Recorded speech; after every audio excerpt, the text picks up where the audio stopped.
What happened there? I was trying to switch it, but then we don't got yeah. fucking. I want to be. I'll switch it up.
That was just played. Take us down, please.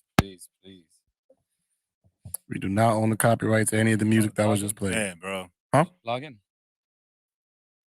It froze again? Yeah. Oh my fucking. Yeah, we had a good little run real quick. It's good, fellas. You gotta get your new laptop, man. Nah, this is actually a brand new laptop. It's something with the aux cable. Sure got a MacBook. Hell no. What's wrong with Macs? They not this. Why'd you have iPhone? Because I like Apple. So why not get a Mac? Because a Mac isn't this. What is that? It's better than a Mac. Similar to an Android. No, it's not. Similar to an Android. All right, guys. Well, we do have a guest here. When she's ready to come back on, she'll come on. It's good. Kev, you good? I'm tired, bro. Tired. This kid Kev is an idiot because we were taking little drinks last night, whatever like that. And he don't remember getting a phone call this morning that he had to go to. Yo, bro. Yeah. It was work this morning. You know when you pick up the phone tired? Yeah. They got him. He was like, yo, come to work. He said, I'll be there. Yo, bro. As y'all see, I got a good relationship with my boss, man. So he's cool. So he called me at 7:15 this morning. Mind you, I left this dude's crib like around 3 o'clock, 3:30 in the morning, right? I got home, maybe 20 minutes later, I passed out, right? Calls me at 7:15 in the morning. Yo, can you come in? But I don't recall this. Oh, you don't recall the conversation? No, I don't recall the conversation at all. I went back to sleep, and then I'm like, yo, Dad, I gotta take a piss. So I got up to take a piss, and then as I'm going back to my bed, I look at my phone, it says, I had an incoming call with Julio. It's my boss. So I'm like, I spoke to Julio this morning, an incoming call, 45 seconds. I'm like, yo, nah, what the fuck? So, and then I look at the text messages, he says, in verbatim, as per our conversation that we had this morning. Oh, he hit you with that. That means it's real. He said, as per our conversation we had this morning, you had stated that you would arrive to work as soon as possible, motherfucker. Oh, shit. I like that guy. Straight shooter. I like that guy. So I called him back. I'm like, yo, I told you I was coming in. He said, yeah, you don't remember? I was like, nah, obviously you knew I was asleep because you sent me that text message. That's crazy. Shout out to Julio, man. Yeah, he's a cool dude, man. Do the honors? Yeah, just bring on. No, then I'll introduce her. We have an amazing guest who's going to be joining us today. Welcome. Hey. How y'all feeling? That was a crazy story. Glad you could join us. Let me just do the honors of introducing you. So what we have today is an amazing woman, a chiefstess. Did I say it the right way? Chiefstess? Say it the right way. Chiefstess? That's the right.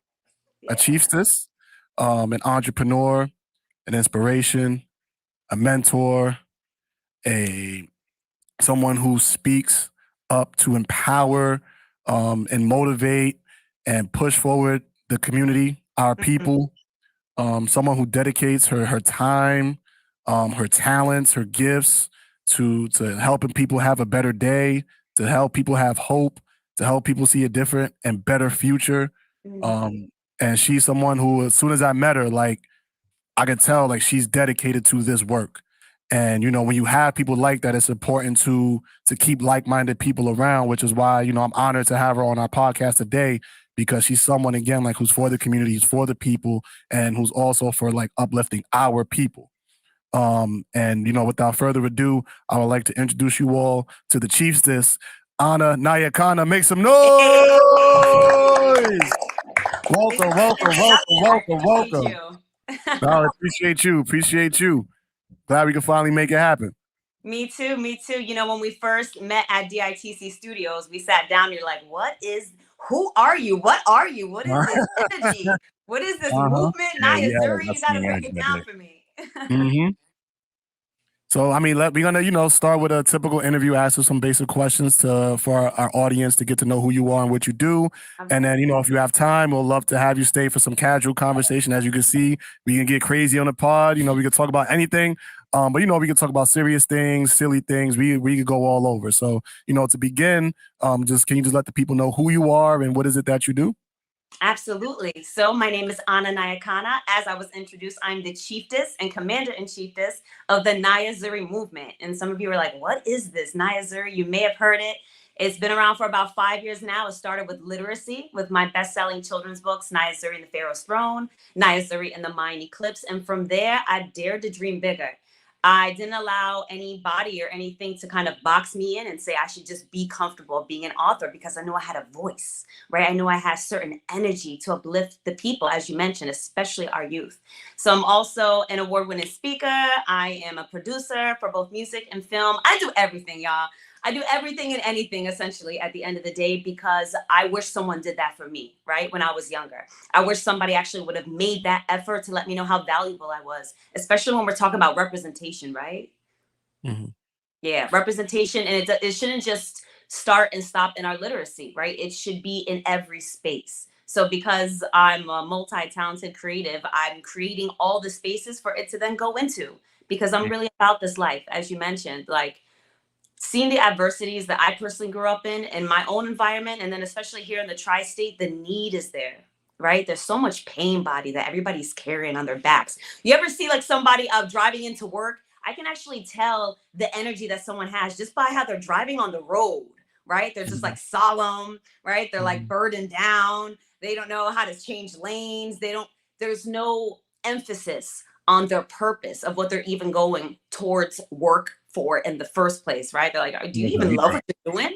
Right? So I started seeing this more and more and more, and just being very aware of it. And I ultimately realized it's because of the pain body. It's because of these loops that we get stuck in once we're actually growing up and attempting to go from our adolescence to our adulthood, because we don't have the information.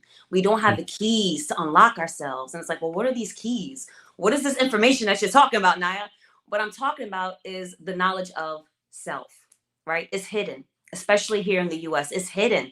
Most of us don't know who we are. We don't know where we come from. So because of that, we actually believe everything that our society is telling us. We believe what the schools are telling us, which is a whitewashed, indoctrinated sliver of what our glorious past was and what should be understood in our present to really birth the lives that we're meant to live. So I'm gonna pause right there because I know that was a lot.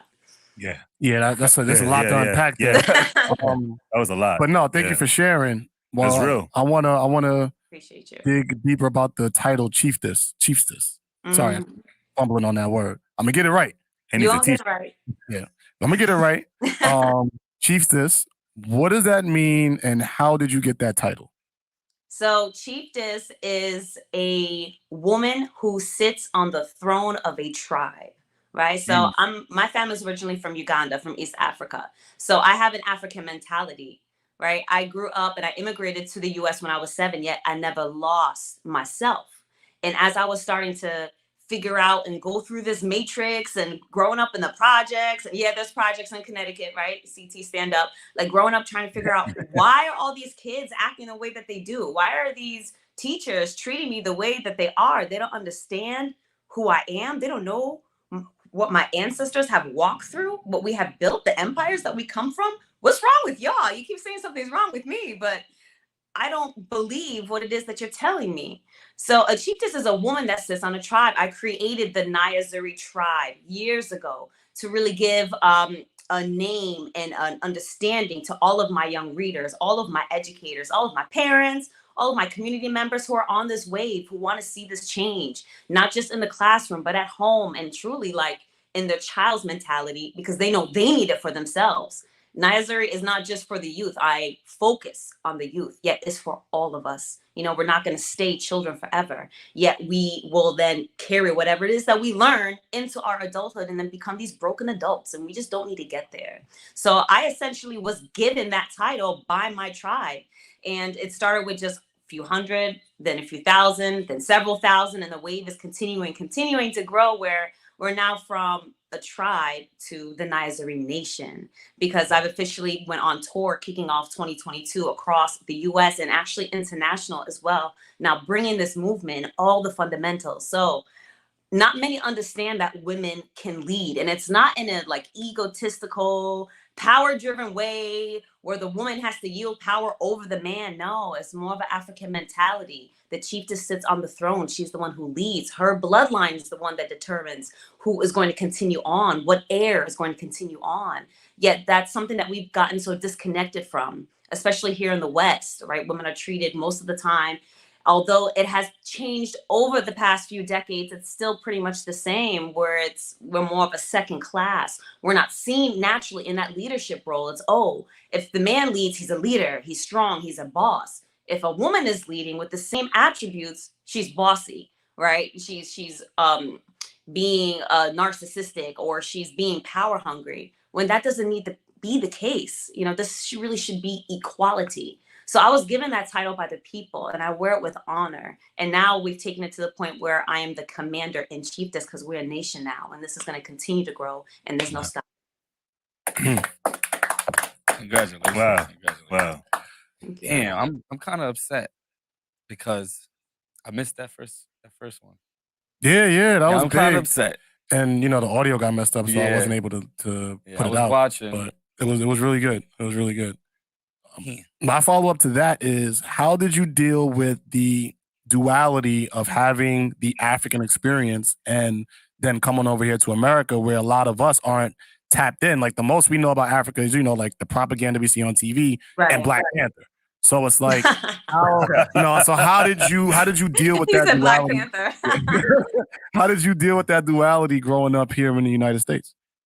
Oh, to be really honest, I had to constantly fight every day. I had to make sure that I didn't lose myself.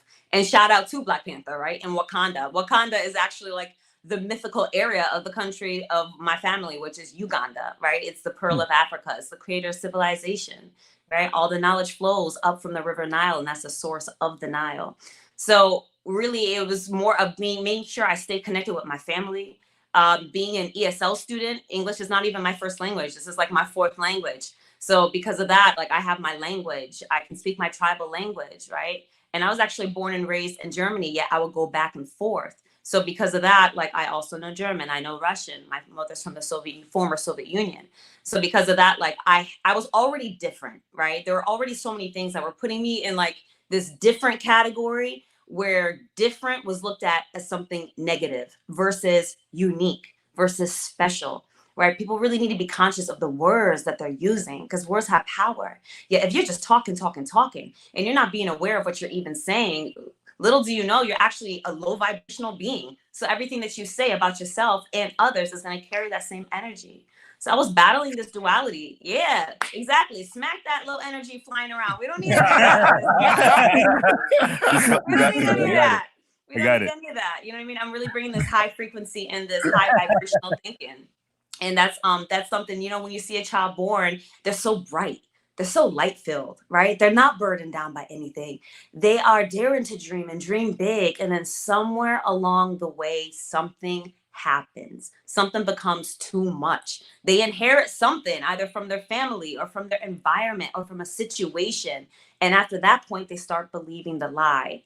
I never believed the lie. That duality that I battled throughout my childhood, it didn't defeat me because of my own roots, because of my understanding of my own ancestry. I had more because I had that foundation. So as I matured and then I eventually began this idea of Nayazuri, right? Beginning with books and now everything that's grown into, I'm like, how do I make sure that no child loses that?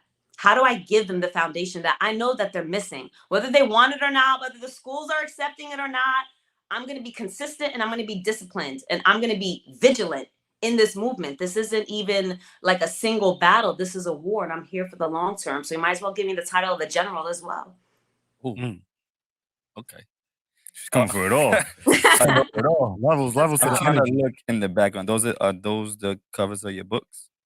Yes. Where am I? Let me stand this way. So Nayazuri and the Pharaoh's Throne was the first one that set it off 5 years ago. And Nayazuri in the Mind Eclipse is the sequel that I dropped in November. I launched live from Bronx Native and the BX Stand Up. And really showing the understanding that we all come from the same source, right? The first book begins with my main character, Naya. And yeah, she looks like me because she is me, right? She's everything. She's everything that I was as a young girl, but also everything that I was missing that I now know, right? As the chiefess that I am, so I can fill that.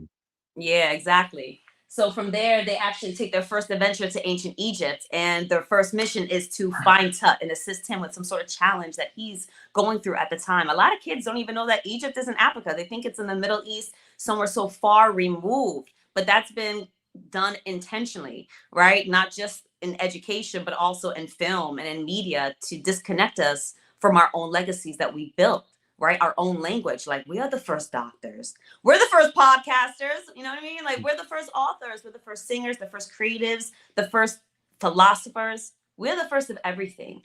And at the time, Tut is only 8 years old when he actually becomes pharaoh. A lot of people don't know that. They think of like his sarcophagus and his tomb and everything that's, you know, cascaded around the world in these galleries that people pay all these admission fees for, but they don't understand that he was a child king. He received the throne at only 8, 9 years old.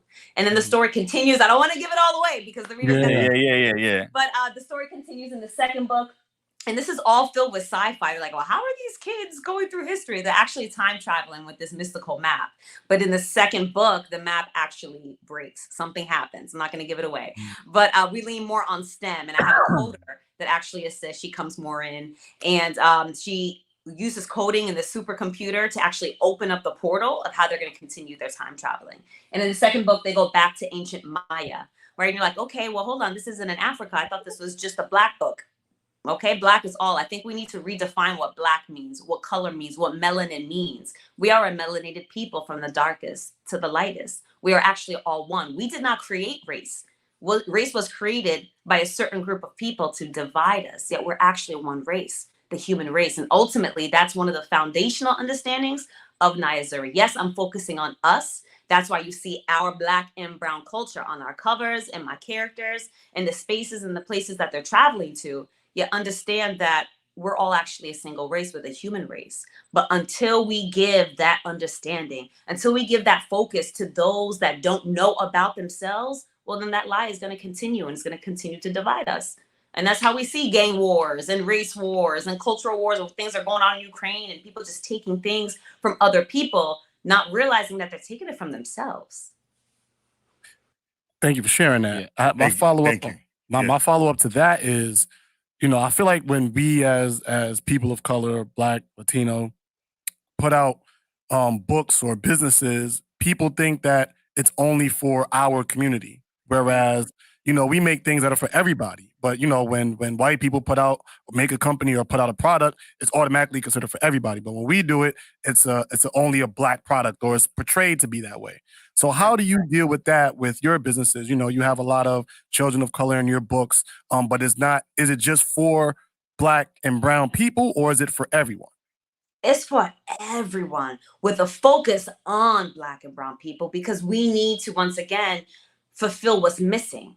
We need to reveal the truth behind the lie, right? You can't just put something out there and not address the issue, right? When I see a problem, I don't even see it on a surface level. I really remove all the layers one by one. I get real with myself so I can get real in order to create that solution, to be that solution. So yeah, when the books first dropped, they're like, oh, these are just Black books. No, these are for everybody, right? Don't put it in a small category just because out of all the literacy that's for children, less than 10% even have any sort of representation. That's not okay with me. I'm here creating the solution. And this is for all children and all people, because how else are we supposed to have empathy for each other? How else are we supposed to understand each other if we're not learning about all culture? So shouldn't that be for all? How am I supposed to have love for you? How am I supposed to understand that hurting you is hurting myself?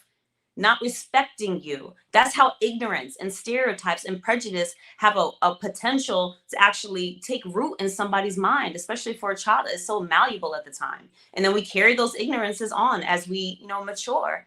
Yet we need to understand that it is for everyone, not just Naya Zuri, right? Everything should be for everyone. Yet we cannot deny the problem. We can't just look over and gloss over the issues and say, that'll take care of itself in another 100 years. Oh, that'll take care of itself in another 400 years. Nah, it needs to take care of itself now. And we need to make sure that we know how to put all of this information in a way where it's accessible to all. That's the other thing. We can't just think that, okay, now that we have these books and it's in the classroom, that's enough. No, it's not enough. Let's study it. Let's get it into the homes. Let's get it into the communities. Let's get these conversations going. That's the whole point. Like, let's get these conversations going. Like, these books are not just, but I actually have, funny enough, more adult readers than I have young youth reading my books. Oh, Believe it or not, there's so many adults that read my books, and it's because they don't have this knowledge for themselves. This isn't just like some fairy tale of sci-fi and exploration and history and culture. Yeah, that's part of it.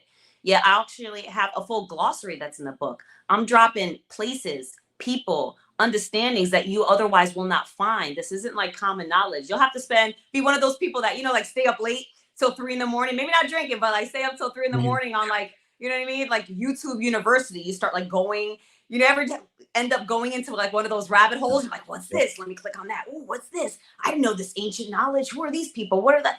It's the same thing with my book. So because of that, it's for everybody. Adults are learning about things that they've never learned about.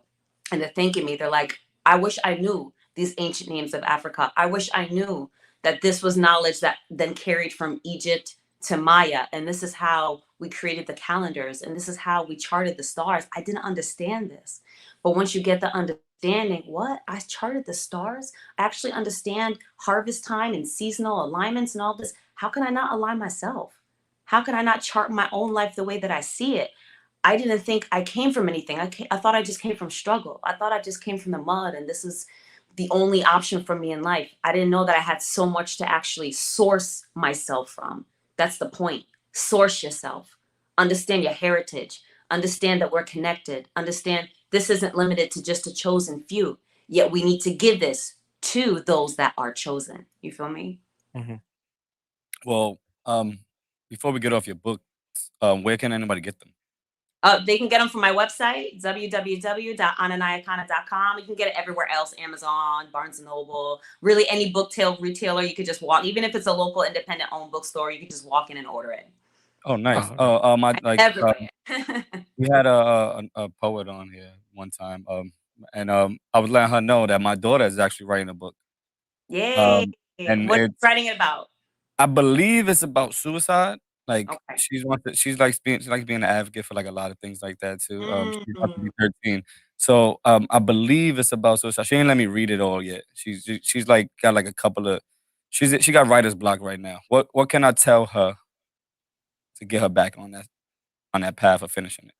Absolutely. So I'm not sure how she started the idea of the book, like if she wrote an outline or just had it in her mind, something like that. Anytime that I've gotten writer's block, I literally just skip ahead. If I can't figure out how to end a chapter or how to end a thought or idea, I skip ahead to what I know the next thing is that I want to talk about. And then usually that inspires how I can then go back and fill in that missing piece. That's good. I'll tell her that. All right. And I love to read it. That's an important thing. teen suicide. There's so many teens that are taking their life or that are taking the lives of others, right? Either physically or even emotionally with bullying and everything else that we have going on, especially with social media. It's so easy to bully, right? And you don't understand the circumstance of an individual unless you can empathize, right? Once again, why it's important to learn about all cultures and not think that only creative products, let's say, that have any sort of representation are just for us. No, it's for everybody, yet it's for us first. There's a difference, right? And these children are battling so much. Like, I'm sure your daughter has seen so much and experienced where it inspired her to write about suicide, like to write about such a, they call it a hot topic. But what are the underlying things that lead to that? Why would a child not feel that their life is valuable, that there's nothing connecting them? They're disconnected to a community, right? They're disconnected to their neighbors. And most importantly, they're disconnected from themselves. So these are a lot of the reasonings of what inspired me to start the Naya Zuri movement. Because beyond books, I am an empowerment speaker. That's what I do. I empower the youth. I empower the people. I give them this energy. I let them understand that they don't have to believe the lie, that they don't have to keep going through this conditioning, right? Like, let me give you these fundamental truths to bust out of this matrix. You don't got to be locked in here, and you don't have to become Neo. You have to understand that you are already the one. You have to understand that everything around us, even if it's advertising, you're scrolling on Instagram, certain things, sponsored ads and things that are popping up to get your attention, right? You are valuable. We are the number one consumer. Why are we the number one consumer? Everything comes from us. Our flavor, our spice, the spice of this world, everything creatively, expressively, right? As a people, like, we add that. We are valuable, yet we lose our understanding. We lose our insight of what that value is.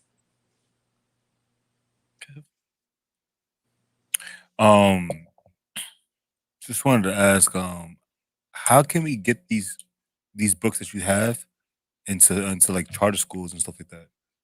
Listen, all they have to do is call me. Y'all have my number. All they have to do is call me or email me. I'm in and out of schools. I'm always bum rushing schools, and either doing speaking engagements, doing deep dives into the books. I have about 100 different curriculum that I teach. And you're like, 100? Yeah, about 100. Like, these kids coming up, like, they need to start learning the truth about a lot of different things, about everything. So I mean, like, I was talking to JT about this a while ago, that schools, if they're gonna teach history, you should teach the actual truth about everything. Don't hide anything. Don't take away anything. But understand that what we as the people went through and how we're moving forward. That's the only way you're gonna learn.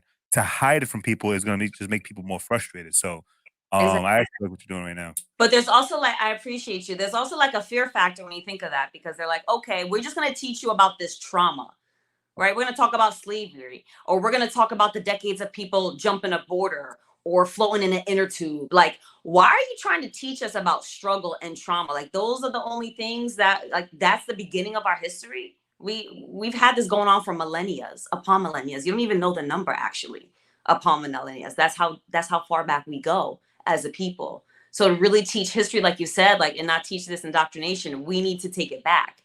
You can't just go from, 1600 and think that's good enough. That's not good enough.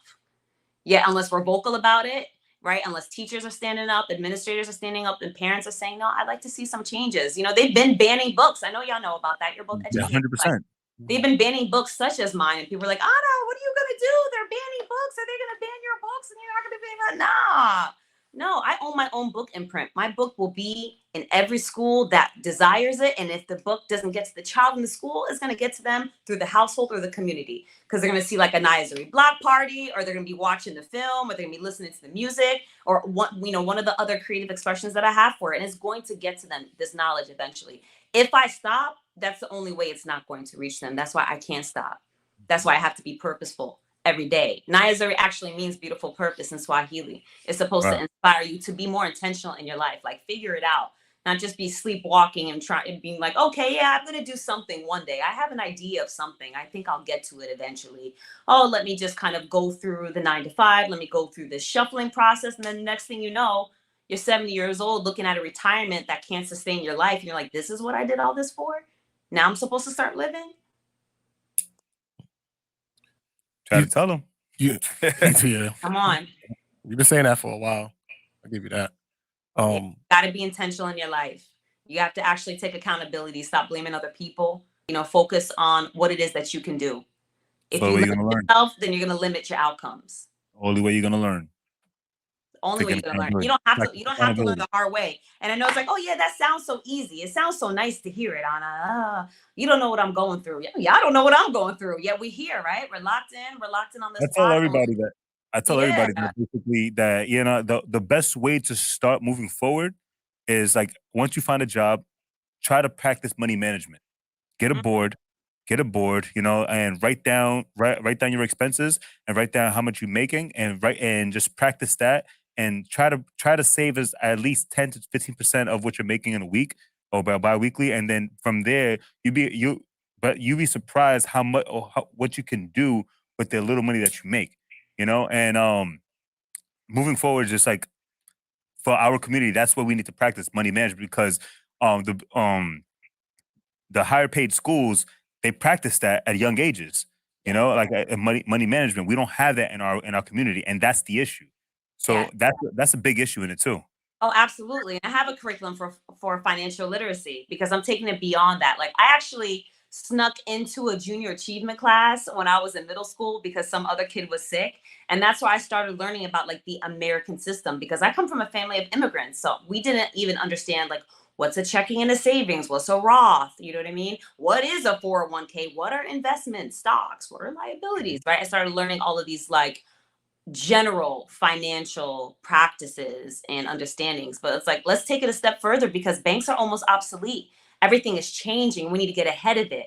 That's why in February I launched the official Naya Zuri NFT, right? I went live from Times Square. I was up on a billboard and everything, and I said I made a pretty extreme statement, but yet I made the statement to really wake us as a people up. I said reparations are never coming. They're never coming. We would literally bankrupt the world. Right. And it's about time that we stop standing like this with our hand out, thinking somebody's going to give us something just because they owe it to us. It's not coming.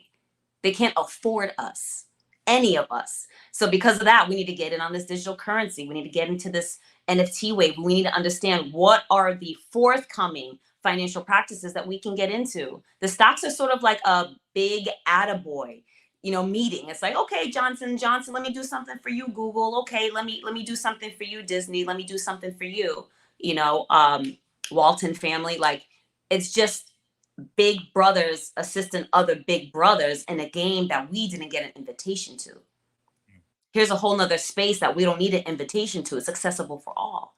So yes, financial literacy is extremely important. We need to understand and instruct our youth and our people on how to save, how to start their businesses. It's actually not that difficult to get a small business loan.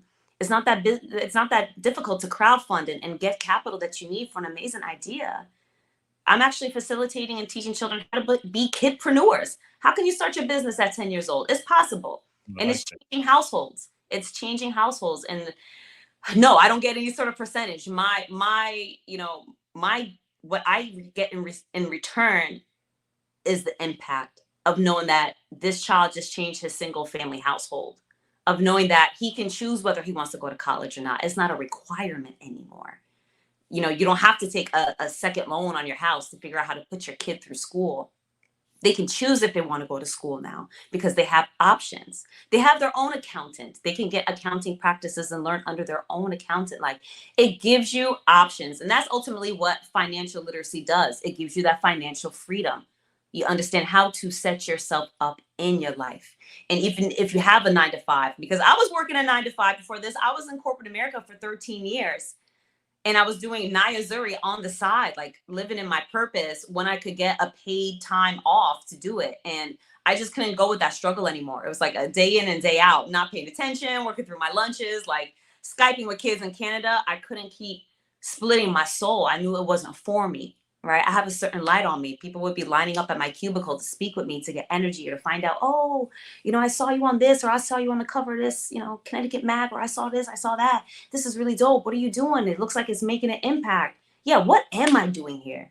Eventually, I had to wake myself up. So with my own understanding of financial literacy, I had to make a plan. I had to get that board out. I had to figure out what steps I was going to take, how I was going to take my savings, how I was going to draw from my retirement to really fund my businesses, my purpose, Naya Books, Naya Studios, right? I'm covering that up. And continue this impact, because this is really my life's mission, and failure is not an option for me. What is the other one? Naya Studios? No, the other one next to it. Other side. Naya Books? Other side. That one. Naya Books. So Naya Books is my book imprint, and it's a lot of the day in, day out. It's the schools, it's the books, it's the empowerment, it's all the curriculums that I teach, right? As I mentioned, I mean, I have a yoga curriculum, I have an NFT curriculum, animation, music production. I have so many. The list goes on and on and on. So everything that I facilitate that focus on the youth and literacy and publishing. And the Naya Studios is the flagship for all the creative arts that I do. So beyond being a writer, I'm also an artist. I'm a producer. I'm a goddess producer. Shout out to Kanye, right? Really creating this light-filled music, because I created an animated short film based on the books. So with that film, I actually also produce a soundtrack, and both are dropping at the end of this summer. So keep an eye out for that. I'll be doing a big promo run, and I'll be all over the place, and then kicking the tour back off. I've literally just been on a hiatus these past 6 weeks, getting like physical rest, because I kept losing my voice, being in all these spaces and catching all these flights, you know, and just doing this work consistently. So the studio side is more of that, more of the creative side. And in addition to that, let's see, NFTs, animation, music production, songwriting, anything that's going to put somebody either behind the camera, in front of the camera, how to create certain content, how to be engaging, whether it's in a musical sense, whether it's in a digital sense, right? There's apps coming. Like, I could go on and on. I don't want to give too many spoilers. You guys just got to keep up with me. Just know I'm doing that work, and I'm not limiting myself. You know, a lot of people get uncomfortable when I start saying all the things that I do. I don't know if you encounter that in your own life. You're like, whoa, you're doing too much. Like, just, you know, pick one lane and stick in that one lane. What are you trying to do? I'm not trying to do anything. I'm doing it. There's a difference between trying and doing it. I'm going to take up all the lanes that I need. I wish somebody put forth this energy for me. I would have had a lot of friends that would still be alive right now that I grew up with if they did. I'd have a lot of parents that, you know, wouldn't have been in and out of hospitals or homeless shelters or in and out of like rehab if someone did. So eventually I just got tired of wishing. You know what I mean? I got tired of wishing that there was a change back then, of wishing that there was a change right now. I became that change, and I create that solution, and I do it every day. I like that. It's kind of hard for us to find something that you don't do. Okay, hold on. Let's name something. Give me something, and I'll tell you if I do it. I don't know. You just named everything in the world. Like, yeah, you're gonna have to like answer some random shit. Like, do you box? Probably. She probably takes up boxing on the side. I actually did some boxing when I was a teenager. Actually took some boxing at the community center. So yeah, I could box. That's crazy. And what else you got? You know, nanotechnology? Probably does. She probably the one who made Spider-Man suit or something like that. Something like that. I'm a little bit limited in that sense. I'm more familiar with 2D animation versus 3D and some of the nano. However, you know, it's not something that I wouldn't be able to learn if that would be my focus. Yet I think that's another thing. People think like, okay, if I'm not an expert in this, I can't do it. Says who? You have to be the expert. You don't understand how to find and source other experts that you can then collaborate with and partner with. We're not supposed to all be great at the same exact thing. Like, this isn't a competition. I'm not supposed to do what you do, or you do exactly how you do it. Right? That's nothing that should be seen as like a setback. You'll be the only person setting yourself back if that's the case. Oh, I'm not going to do it because I'm not an expert yet. I need some more years. I need some more training. Communicate. Lean on your resources. Hire a freelancer. Use your voice and start speaking about what it is that you want to do. You'd be surprised. Someone at the table may tell you, hey, I can do that. Or I got a friend who does that. Or I know a company that can do that. Or we can work out some pricing for that. It doesn't take much, but it does take energy.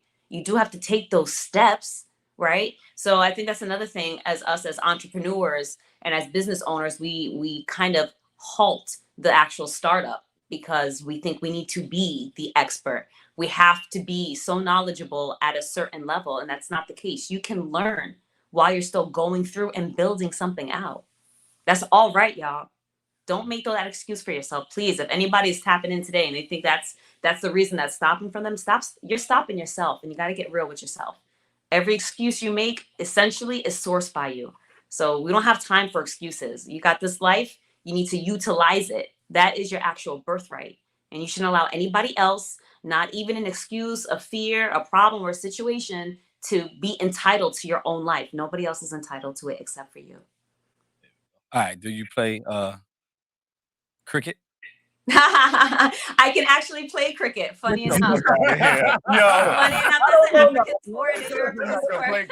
You play the Well, cross? it's gonna be like the most simplest shit. Like, yo, my eggs are really bad. You play That's gonna lacrosse? be like, it's gonna be something simple. You play lacrosse? So, yeah, actually, I do play lacrosse. I played for a season in high school. All right. Can you draw Are these with all the sports left hand? questions? You said sports? I said, are these all sports questions? Like, oh yeah, we know. Nah, sports. I just thought about She's something more that I athletic don't know than I am. nobody doing. So I don't know All anybody right. that plays cricket. So I'm like, let me see. But that shit, I just had a feeling you was gonna do it anyway. I got a 2-part question. All right. So you do a lot, clearly. You have a lot of projects, a lot of accomplishments. So my first question is, how do you deal with failure? Mm. And my second question is, what does success mean to you? Okay. So how I deal with failure is I don't believe the definition. What I mean by that is when someone thinks of failure, that means that it's the end of something, right? That was the only way to do it. I see failure as an opportunity. I don't see it as a finality to something. So when something doesn't work out, I'm not like, I failed. I didn't make it happen. I'm like, how could I have pivoted? Okay, let me make an adjustment and try it another way. Right? So when people say failure is not an option, they're like, what? That's unrealistic. People fail every day. If you choose to accept the natural definition of failure, because that then means that all of your efforts meant nothing. Like you didn't get any progress whatsoever. And now you have to stop whatever it was your original idea was in the first place. Nah, pivot, adjust, get out of your own way. You're not always going to get it right the first time. It may take the 20th time. It may take the 50th time. So make sure this is something that you're truly passionate about. Make sure this is something that is your purpose, that keeps you up at night, that wakes you up in the morning without someone having to text you and be like, hey, can you get in at this time? I know it's early. You know what I mean? Like, you actually are excited about it. It's something that you enjoy doing, that you want to dedicate your life to. Like your name is all you have. What is your legacy going to be? Mine is going to be Naya Zuri. Like, what is it that you are leaving behind? Right? So for me, success is progress. I also don't have a limitation on the success. Like, okay, when I get to this many readers, when the tour goes to the next 40 countries, when I am in every single school in the US, or when the animation is on Netflix, like that is success. And now I must stop because I'm complete in some way. Nah, success is the continuance.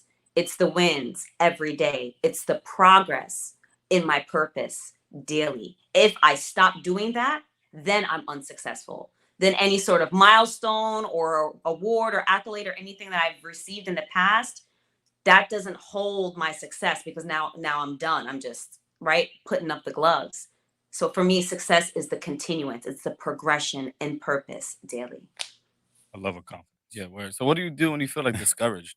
Like, oh man, this didn't happen, or I didn't get into this school. Like, Yeah. where do you go from there? Because I feel like you're just way too positive. Like you're just gonna go anyway. Like, but what do you do? Well, listen, I appreciate that, to have a positive mindset. And really it is a mental thing. You really have to have a mindset to win, and to win in life. So yeah, I mean, I'm a human being. I have moments that are low. If you're not high, you can't be low. Like it's a duality. One doesn't exist without the other. I meditate a lot. I meditate a lot. I go within myself. I love nature. So a lot of times, like yesterday, I was at the waterfall. a waterfall here in Middletown, Connecticut. And I love waterfalls because just the sheer like sound of it, it helps me to drown out the noise in my head. And if you're not careful, your mind will keep going. Like that's its function. That's what it does. It processes constantly. It files constantly. Yet when you're in a low vibrational state of being because you are discouraged or you're just not feeling up to things, that mind doesn't stop. You have to like understand how to control your own mindset. So, and what are the things that are going to fill you up? Is it time with family? Is it time for self? For me, I always start within because everything is an inside job. And whatever's going on inside of me internally is going to be what comes out of me through actionability. And I can't blame other people. And I can't start like finger pointing and thinking that these are the reasons why I'm feeling this way. Ultimately, it's myself. So I take accountability. And it took me a lot of years to get to this like Jedi. Are you a yogi too? Yeah, I'm sort of a yogi too. I have a 200-hour yoga certificate. So I lead a lot of yoga curriculums, right? And things like that.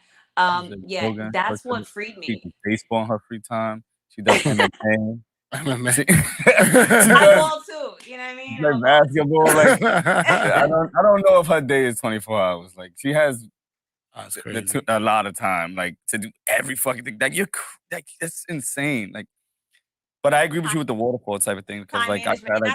I don't always dedicate the time to all the things that I can do, right? I have to have focus, right? So I do have, as you mentioned, I do have a really huge board that's on my wall with all of my monthly outcomes.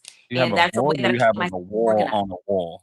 Like you have a wall on a wall. Like a wall on a wall. Yeah, I got like literally, I got a wall on a wall. And that's where I put all my big projects or my big focuses. And then every week, usually at the beginning of the week, like on a Sunday, I sit down and I write out my weekly outcomes. And like, what is she keep saying? Outcomes. I used to write like to-dos or tasks and things of that sort. And then one day I switched it to outcomes because I realized outcomes what I put in. So let me hold myself accountable. And something about writing, that's been taken away from us because we're so new age. And most of us grew up like in the typing world. But there's a discipline in writing. Right. And kind of like Kanye said, shout out to Kanye again, like if I write out in pen, maybe then it will come to life. Most of us are writing things down in pencil. That's why they're not happening.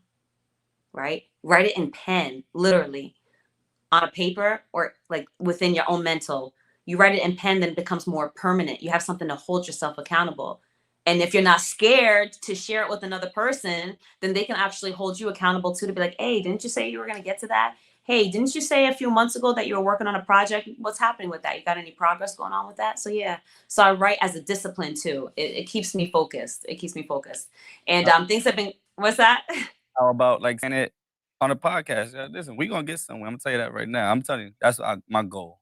Yes. I'm going to say that shit right here and there. Like we're going to make this somewhere. I'm going to hold you accountable. Where it is that you want, where do you want to get to?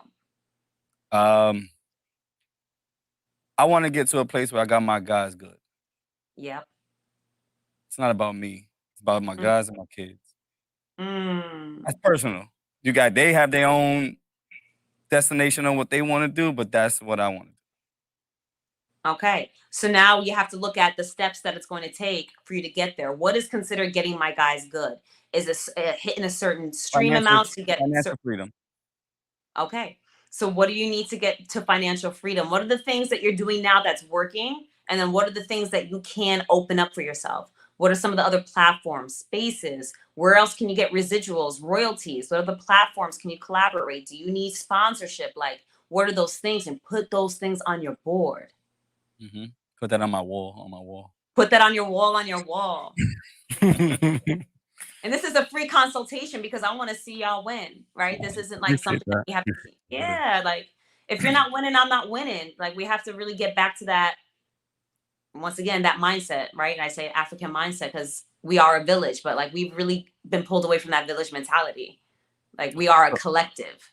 Mm-hmm. So we got a couple of questions in here that I'm gonna get to. They want to know. She wants to know where your curriculum, because she knows some kids that could benefit from it.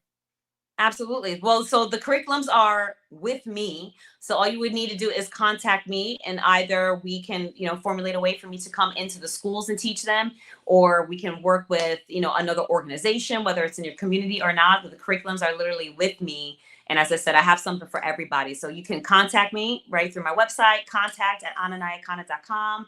You can hit me on IG at Naya_Zuri, and we'll make it happen. And we will definitely be putting up all her information on the Instagram and on the Facebook, and on the we put it on this YouTube too. We will have all her platforms, so that if y'all need to reach out. And also, so he wants to know, are you single? Because if you got a man of kids, because he got 3 kids. He got 3 dogs. He got 3 kids, 3 dogs, and a wife, and has no time for himself. That's your boss. That's your boss. Shout out to Julio, man. Shout out to Julio. We were just talking about Shout you. out to Julio in the building. So I'm not married. But I do have 2 sons. I have 2 young sons. So yeah, I'm a mompreneur as well. Right. And they're young. They're 4 and 6. So they keep me busy most days too. I have to make sure to stay on top of everything for them. But that's why time management is so important. Right. You need to stay organized. Otherwise, you're going to be scatterbrained. Right. If you don't got a wall on a wall, you're going to be scatterbrained. If you don't have things written down, you have no way to hold yourself accountable. Oh, I have an interview at 8 o'clock. I better get myself ready. Right, James? Like, oh, hold on. Let me block this time. So this time is there. And then, I'm not going to say anything about Julio's wife, because I don't know what's going on over there. But, at the end of the day, you make time for the things that are important to you. And we need to all be a little bit more intentional with that, right? Gifts are cool. Trips are cool. Big, surprising moments and things like that. Those are all cool. I'm not taking anything away from that yet. I have found for myself, at least, the most important things are when people show up, right? Mm-hmm. And they show me like their actions actually match with their words, and they're intentional. There's always intention behind things. And if there's not, and there's a lack of intention, well, then you need to focus on what's creating that lack and get into communication. But there's always ways for us to make time for one another. It's just a matter if it's a focus for us or not. And if so, then be intentional with it, y'all. I like that, right? Because in the beginning, I used to be upset that there was people like not supporting us. And Yeah. and he had to sit me down one day and was like, yo, fuck him. Because at the end of the day, we're gonna have other people that's gonna support us. And I was like, you know what, you're right. And I've met people who are strangers to me who support me more than some other people that I've known for many years. And I'm okay with it. Yeah. I'm fine with that. But like, I'm just going with the flow, and I'm gonna have people that's gonna support me regardless. Regardless, you see? And it's that winning mindset. You got the right attitude. And people are going to continue to support. Nobody supported me when I first started doing this.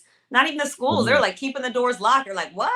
Black books with history? What's going on? And you're trying to empower them and tell them the truth about themselves? No, you're dangerous. Like they try to put me like this dangerous category. Like either I'm a radical or I'm a revolutionary. Like there's nothing in between. It either rub people one way or another way. And I'm like, that's very extreme to just like limit people to just like 1 or 2 things that is the focus for them, that impact could be made. Like, what are you so scared of? So yeah, I didn't get any fundamental support when I first began either. It wasn't like yes, you can quit your job now. Nah, it took me 5 years to finally, when I first started, to then walk away fully and be, doing this full time where I'm staying booked, I'm staying busy, I'm staying purposeful.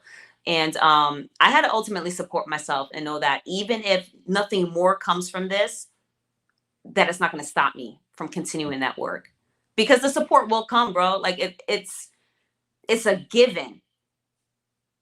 You just have to constantly be making that progress every day. If you stop, that's when the support will stop. Then maybe one day somebody will come across something that you did. Oh, I remember this podcast. Oh, look at this random clip I found on YouTube. I wonder whatever happened to them. They stopped. That's what happened to them. Like people are never gonna support people that you like. Not it's just but I don't give a fuck anymore. I know that's what I'm saying, but like, because like I learned that young because of I mean it was in Spanish, but my dad told me when I was a kid that that people want to see you do good, but never want to see you do better than them. So it's one of those things that I take in with I take in fully, and it made me separate myself from a lot of people, and put everybody in front of me, just like observe everybody and see who are the people that actually I need to have around me, you know? So it's just like, because I was a person like I grew up like I was always to myself. I was always to myself, and then I started being around people, and then I realized that it's just like my dad would tell me like, yo, you have too many friends. You have too many friends. You shouldn't have too many friends. Because out of 100 of those people, only 2 of them are actually there for you. So and I used to think he was bullshitting, like he didn't know what he was talking about, whatever it was. So like, and then as I got older, I realized that people only are around you if you can benefit them. Momentary. So, and I realized that, and so I will always act like as if I'm broke, I ain't got nothing, whatever it is, and see who would actually still have me around them, And I learned that, and I keep that, and I learned that like, when I was like 20, 21 years old. So I learned that young. So like that's why I isolate myself from like almost everybody, and you see me like with maybe minimal amount of people, because I just don't need all that energy. And I learned, like, listen, I've done better with myself. I've done better with myself. I'm able to accomplish many different things. I have the time to do what I want to do, and I could be around particular people that actually care. And it's not financial care. So people like just care because I got money for the bar, I got money to go to the baseball game, I got money. You know what I'm saying? It's just because I have the money to do that. There's some people that want to be around you for that. That's the only reason why I chill with him.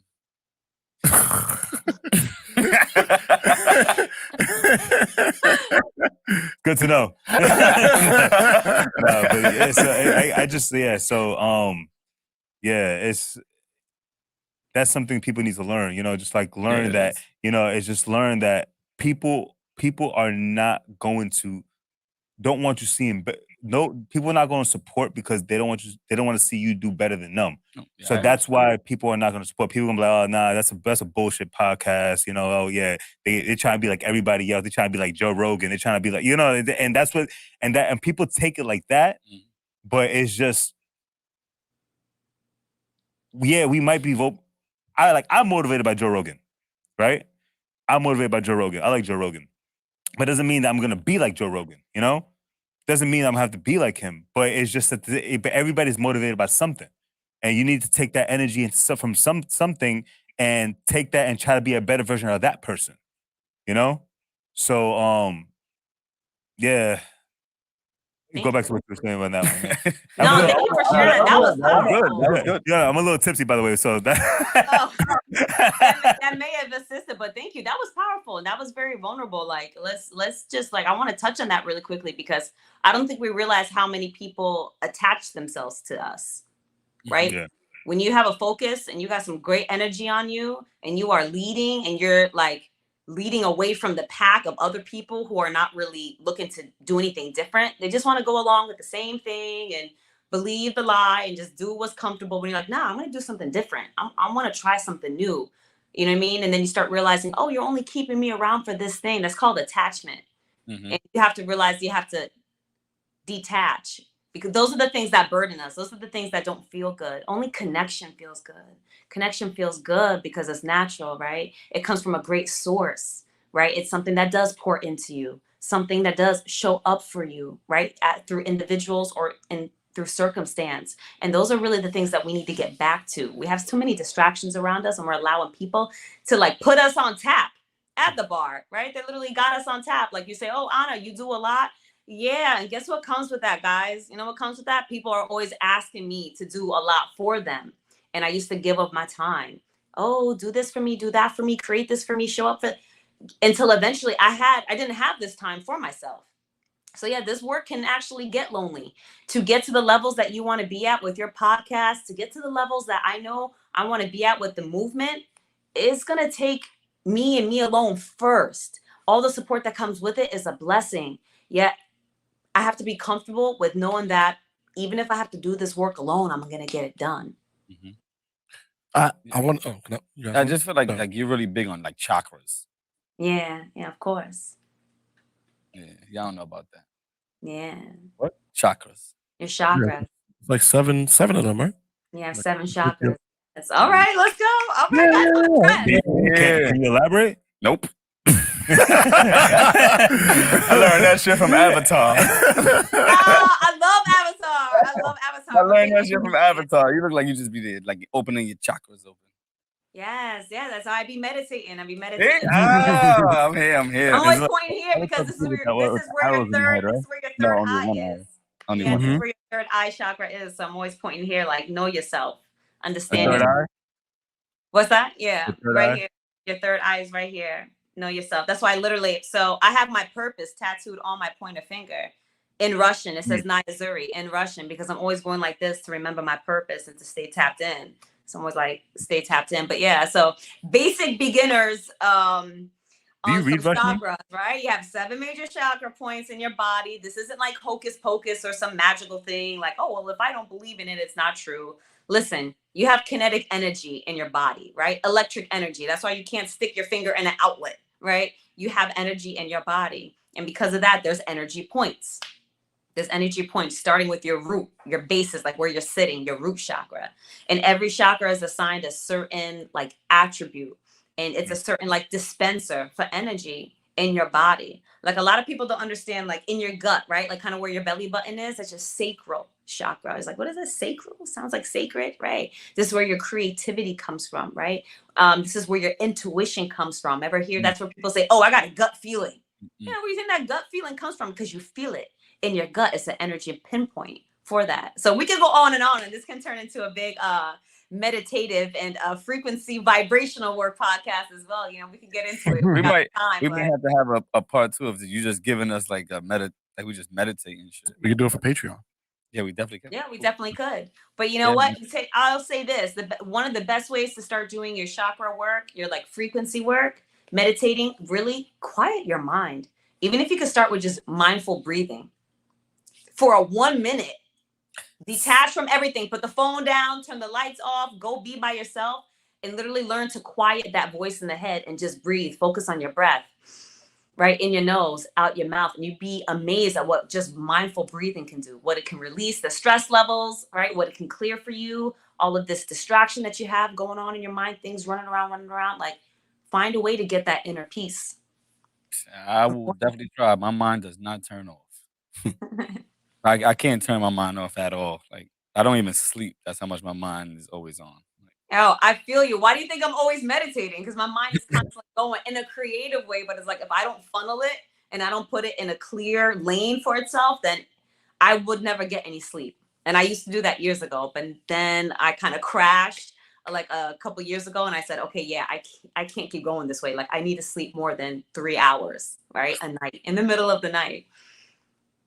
You got more, right? Yeah, I had another question. I kind of wanted to tie in what Kev was saying to what you were talking about with time management. Can you speak about the power of no and why that's important? Because, you know, like you were saying a lot, like, and to what Kev was saying, a lot of people would ask, can you do this for me? Can you do that for me? And you get, a lot of people get stretched so thin that they eventually have like a big crash. So can you talk about the power of no and how you use that to get to where you are now? Of course. Power of no, so important. It's a way to safeguard yourself, to protect yourself, right? A lot of us that are selfless and that are givers and who can do a lot for other people, we tend to put ourselves last, even to the parents, right? We have parents that are here that are tapped in. Like we put ourselves last, even after our own children. But where does that leave you? It used to be very hard for me to say no. I felt like that would take away the support. That would take the love away. But then if that's the case, then are you really here for me? Like, do you actually care about me as a being in my life, or are you just attaching yourself to me? So starting to get real with myself on the people that I had in my life.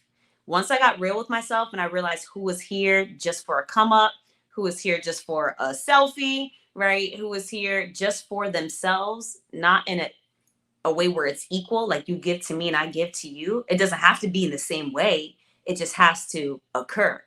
Once I got real with that, then it started getting easier for me to say no. And it was important to say no because that was the only way I could protect myself, protect my time, safeguard my mental and my spirit. The things that you'd be pulling in. Listen, people will pull you into all sorts of nonsense if you let them. Y'all know that, right? They will pull you into all sorts of nonsense. They will burden you down with things and problems that aren't even your own problems, and then hold you to some standard to have to create the solution for it. And it's not even originating from you. So it's like, oh, getting pulled into all of these mind games. Eventually, I had enough. I couldn't blame anybody else for me feeling so stretched. I couldn't blame anybody else for drama and things that were happening, even if they were bringing it. I was accepting it. And you only allow the things you accept. So it's important to know how to say no and say it from a place of love. You know what I mean? If someone needs something from you, you can say, hey, well, what's the time frame on this? When are you looking to get this back? Like, get into communication. I think most of us don't know how to communicate effectively. People know how to talk, but they don't know how to communicate. They can barely have a conversation. That's why they text. Text doesn't show any sort of emotion. It doesn't show any tonality. And text, you could take it how you want it. Take it how you want it, exactly. Exactly. And most of the time, people are taking it left. People are bad with they take it left. People are bad with punctuation, so it's kind of like. So getting into effective communication was a way for me to be able to still show up for the people that were showing up for me, and from a space of love, be able to say no. And if the no rubbed them the wrong way, then they detached. And I didn't need that extra weight in my life anyway. So thank you. We went through that whole other side of you, right? Now I want to get into the music side. All right, let's do it. You sing? I sing. I'm a singer-songwriter. I'm a musician. I play like every instrument. Nah. Nah, there's no way. You do country? I don't play every instrument. However, I will say this: I can pretty much pick up any instrument and start playing it. Though I will admit that I'm classically trained in piano and guitar and in clarinet, and anything outside of that is just a natural ability to play. I get it from my mother. She's the same way. She can literally pick up. She's the one who plays like 20 instruments and counting. She could pick up anything. So I was always around it. I was always around that. But yeah, I studied music theory when I was 8 years old, shortly after coming to the US. Thankfully, they didn't cut the music program from my school yet. I have learned that music program no longer exists at my old school. So I just made the cut, right? And that opened me up to a whole new world because I always loved to sing. From the age of 3, I started singing. I found my voice. And music theory was a way for me to express myself, right? I didn't have to be worried that I didn't even have the language to say what I really wanted to say to a friend or to a teacher because I was still learning English. Music, I could just sit, I could read the notes, and I can play. By myself, I could practice. With the band, we could play all together and be a singular voice. It really saved me, as a youth. It gave me a creative outlet. And that was the foundation of everything. Yeah, no, I wanted to, you answered my question. Oh, all right. When did you first fall in love with music and stuff like that? But since 3, right? Yeah, yes. Music is my first love. Music is my When first was your first song then, I guess, that you ever put out? My first song that I haven't put out? That you ever put out, your first song you ever put out? My first song that I ever put out, let's say we've been on this journey for a minute. So when I was 15 years old, I declared that I would be in the music industry. That was my goal at the time. That's when I started doing shows in the tri-state, Connecticut, New York, New Jersey. My brother was a big DJ at the time. Shout out to Danny, Network Nyakana. But he was more like a reggae DJ. So I was underage in these clubs performing, opening up for big acts like, Beanie Man or Sizzla or Barris Hammond. And they're like, oh yeah, just do one song or 2 songs, but it ended up turning into a whole set because the people didn't want me to leave, right? I would just sing covers and things of that sort. And that's when I started really songwriting as well. And I was like, I'm going to get a deal. I was big in the MySpace game. I was a top 10 artist, actually, independent artist on MySpace. And it got a lot of attention. And then from there, I started creating mixtapes because I love hip hop. Shout out to Nas. That's where I first learned to really be a storyteller and be able to create all these imaginative, creative stories that you see behind me. It was because I love a story. I love hearing about detail and analogies and being able to imagine something through color and sound and put it in a written form. I always thought that was so dope, the wordplay, the lyrical ability. And Nas got bars, so So I always love hip hop. Nas, the Fugees, I grew up on so much. Wu-Tang, they gave me a lot of first production You inspiration. know about Raekwon? What's that? You know about Raekwon? Of course I know about Raekwon. Can you name every member of the Wu-Tang Clan? Yeah, no, I can. No, name him. Okay, let's go. No, name him. Name him. I know Killer Priest. Okay. I know Raekwon. Okay. I know Method Man, Redman. There's two more, It's like 1,000 of them. but there's two main ones. Hold on. I'm a little tipsy, man. You got me. but like I'm impressed because sometimes I forget all of them too. RZA, Jizza. RZA, Jizza, yeah. RZA. You said Ghostface Killer already? Nope. No, I didn't say Ghostface. I didn't say Ghostface. See, that was one I was gonna mention though. You said, But anyway, you said that? No, Nope. because I brought it up because I had this conversation with JT earlier today, and he didn't know who Raekwon was, right? So Raekwon actually came out with a wine. Perfect All right, put that segue. shit down. Put that shit down. We ain't promoting that. And They didn't pay you for that. They ain't paying me for that shit. yeah, no. He came out with a wine, and I was trying to give him like, you know, like he's got, of course, gonna drink some of the wine, but He said, he "Who just the did fuck it. is Who the Raekwon?" fuck is Raekwon? Yeah, you can't just throw that name out. You gotta put context into it. You He's can't just like- say, "Yo, Raekwon made And this." then he hears a song, so yeah, I heard the beat before. Yeah. Yeah, probably sampled. You know what I mean? Probably sampled. Raekwon is a legend. He is a I don't know legend. who you talk to. The whole Wu-Tang Clan is a legend. But like what they really did for me in my youth is I loved the production of RZA because he brought that like Shaolin monk, like, you know, Far East sound to music. And that's literally what inspires me with Naya Zuri Studios and the sound, like bringing that Eastern sound to the West. Like, how do I merge this worldly culture that I have with like hip hop in the West and like kind of be that bridge where I don't sample anything. All the music that I create it organically. Like I compose it, I arrange it. And then of course, like I'll put different sounds in it, but I first play everything on the keys, or I'll play everything on guitar, I'll play everything on violin, then I go in and I, you know what I mean, put certain plugins and things of that sort. So it's been such a journey from being a youth who, you know, I essentially walked away from a deal at 21 because I went from mixtapes. Let me bring it back. So I was the mixtape queen back in the day. So I used to release You used to be on Times Square selling your mixtapes? What's that? You used to be on Times Square selling your mixtapes? Yeah, I used to be in Times Square. I used to be like in front of the Apollo. Oh wow. Listen, Yeah, you this are is like this wasn't that long ago. This was You're a like legend. This is like you're like you're like the female version of Ryan Leslie. You ever seen when Ryan Leslie goes into the saying he just plays every fucking instrument and just makes the beat? yeah. Like you can just do it all. Like I wish I'm trying to learn something. I'm gonna learn something in like next month, and then I'm gonna just send it to you. Yeah, there you go. Like, Send it. I'm gonna listen to it. But I mean, it's been a journey. I've been creating music my whole life, so I just had to like get the technical side to it. But yeah, I used to sling mixtapes, you know, pop the trunk, sell them for $5 so I could get studio time, so I could record a demo. And this was in 06, 07. And then I dropped an album in 07, and I did it independently because I was like, am I going to use all of these resources, thinking from like the business mind I had before I had a business degree? I was like, I'm not going to just spend all this effort and drop a demo to shop to labels. And in the meantime, while they're figuring it out, like no one can hear my music. I can't perform anywhere because I don't have any work to show for it. Nah, this demo, I'm going to release this demo independently. And that's what I did back in 07. People are like, what? How are you on iSpace? You know, how are you on MySpace and iTunes at the same time? Like, how did you figure this out and like set up digital distribution? Nobody's doing this yet. You know, like the record label still has some power at the time.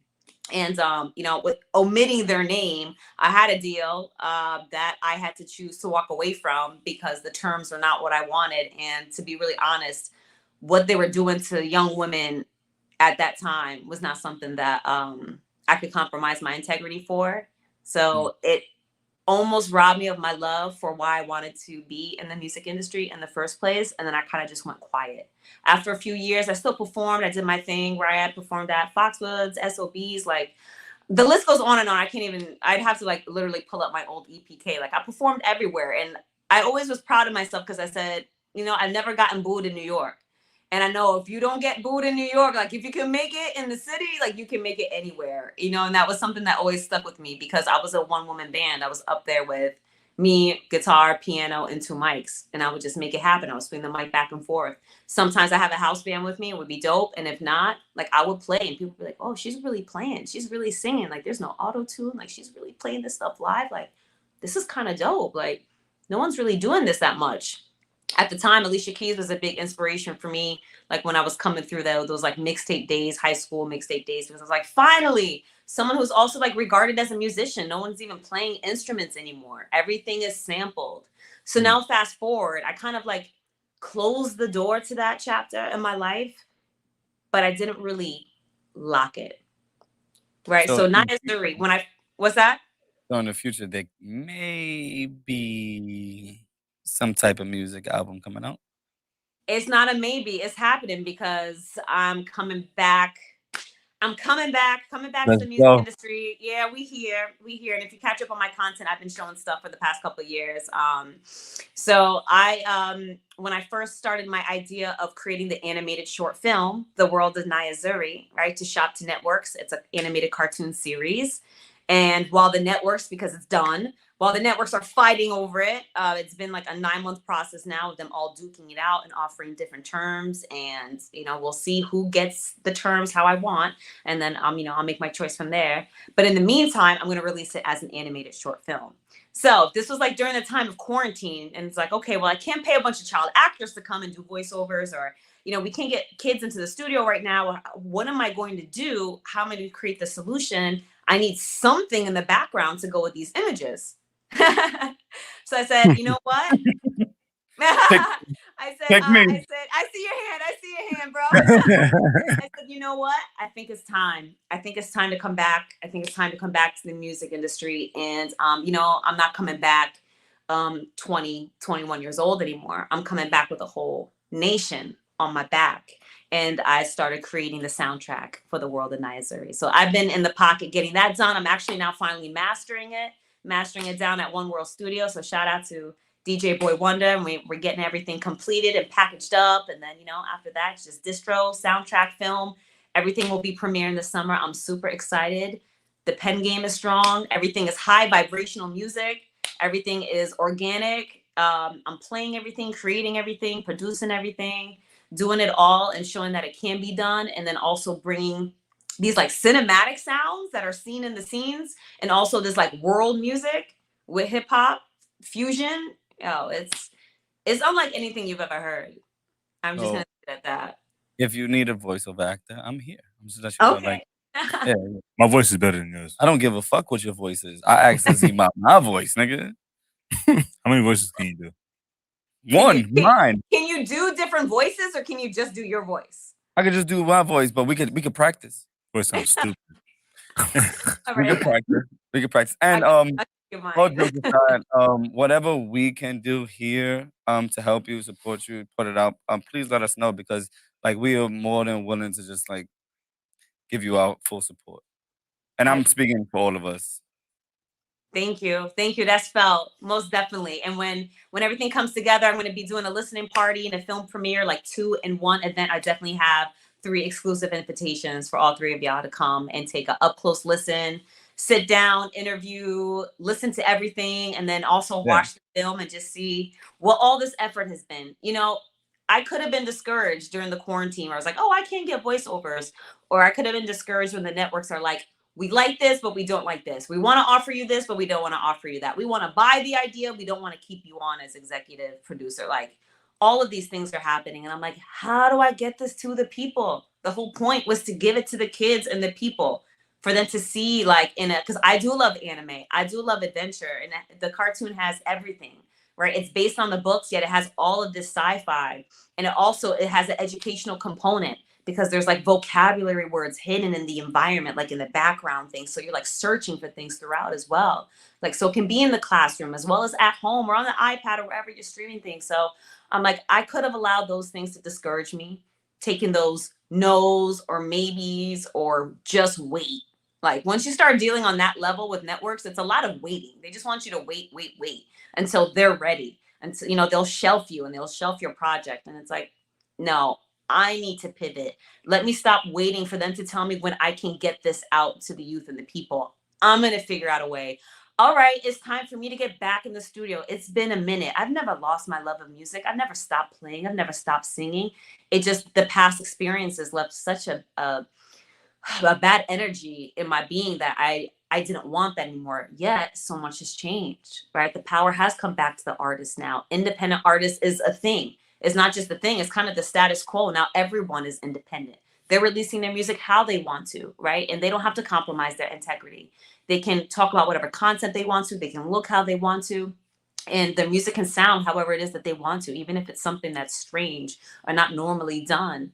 So I'm like, okay, you know what? If there's ever a time to come back, now's the time to come back. And I'm super excited. I'm super excited because I created like my own genre of music called light music. You know how Jay-Z's always talking about this industry is shady, it needs to be taken over?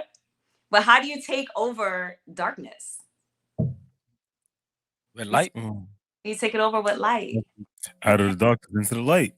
That's it. So I'm bringing this light filled energy, all it is. I'm bringing it and I'm putting it in my music. So everything you hear is like high vibrational. Everything that you hear that I'm saying in the soundtrack, it's actually affirmations. So it's something to condition the mind. You know what I mean? I usually ask the question, but I literally do not have to ask this question anymore. What is next? We know what's next. She has so much shit for next.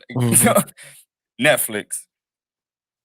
More books, more life, more every fucking thing, more chakras opening up, more everything. Like, the you were tour just is like continuing, so like tour, once the projects come out, I'll be back on tour, and that'll be taking up a lot of my time again. Just being all across the U.S., being across the world, like really bringing this movement to such a scale that it won't be like some sort of US based commodity anymore. We're going worldwide. This deserves to be, yeah, this deserves. I just came back from, so my first world tour date this year was Berlin. I was in Berlin, Germany in April, went back to my childhood home, bum rushed the Nelson Mandela School of Berlin. I was out there on some NFT panels, you know, just speaking crypto and everything digital currency, and just being back in my old neighborhoods, like really being full circle to bring the movement to Berlin was a really huge win for the nation this year. I'm super excited about that. And it's not going to stop there. I'll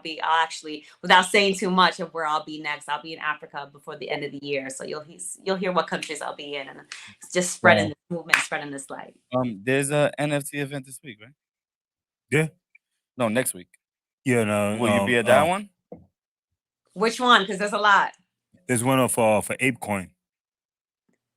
The ApeCoin one, I don't know if I'm going to be at that one. There's another one this weekend too. But if you get me the details, we'll see what we can make happen. I have your number. You gave me a number last time, so I'm gonna see if I can get you in. I'm gonna see if I can get you in and bring get you on board. She needs you to see if she can. She gonna get herself there. You know she is. And two, honestly, what I've gathered from this whole conversation is like I'm really inspired by you. Like you gave me more inspiration that I've had in a while. I felt that. Transparency Hour. There's a lot that I'm going through personally. My brothers know what I'm going through and everything like that, right? And I asked you that question about like how you feeling discouraged and you did all that. That was literally for me. And everything that you're doing and everything that you're showing and how your positivity and the way that you look at life, like you just inspired me more to do more tomorrow. More when I get out of here today, just to be honest with you, because I'm not gonna stop. And I appreciate you. And like I said, I'm upset that I missed that first one because I feel like being there in person is different for me because I'm more of a in-person type of person where I could feel your energy or like we could do that. Next time I won't hesitate. I will be there. You know what I'm saying? Because I have to. And I thank you. And well, but I ended nothing. I'm just showing my gratitude. I appreciate you. Thank you. Thank you for those flowers. Thank you for sharing. You deserve them. You deserve them. It's an honor to know I contributed to where you're like, nah, you know what? I'm taking some of what she told me right now and I'm going to see where it works for me. And I'm going to push myself into pivoting and adjusting. And I'm going to figure out how I'm going to overcome these things. I'm going to actually start today. I ain't even waiting until tomorrow. That was a big deal that you just said that. You made a very like micro adjustment very quickly. I don't know if you caught that. 2 seconds. Yeah. Yeah. No, that's when I said it, I lied to myself. So I gave myself an out. And I was like, no, I'm gonna do it today. Like no matter what I do, I'm gonna do it today. Like, and I caught myself in 2 seconds because, and that was like a millisecond of time in my head. It was like, no, you stupid, you're gonna do it today. And there we go.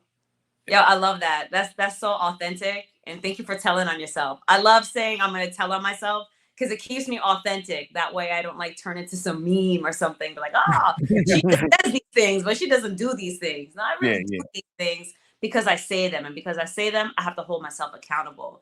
And that's not like an easy thing to do when you're always measuring yourself by the outside world, right? Outside opinions, outside schedule and timeline, outside acceptance. When you know that you're doing it for yourself and your accomplishments are something that are innately tied to you becoming a higher version of you, then you're doing it for those reasons. It releases you from that stress. Can I just disagree with one part of that? Of course. I only disagree with the part of that, like, it's easy, like, because not easy, like what you said, but what I'm saying is, like, when you do it for yourself or whatever like that, I don't do this for myself. I've never done this for myself. So it's like, it's hard for me to just let go of all the outside when I know that everybody's not good together. And that's just probably because I'm a dad. That's really because like I'm not saying that they my kids and nothing like that. I don't want the misconception out there. Please, nobody think about that. But like I always look at the inner workings of it, how it's gonna go, and where I want them to be rather to where I want to be. Right. No, I hear you on that too. And it may be a wording thing. So let me break it down because I'm a mother as well. And I don't put my children last. I just know what I have to do for myself in order to do for them. If I don't do these things for myself, I'm no good to do that. All right. If I don't go and meditate when I feel stressful and I'm feeling way down and I'm broken down, how am I even supposed to stay on top of buying the groceries for tonight, making sure that they have their homework completed for the next day? I'm not even in my right mindset.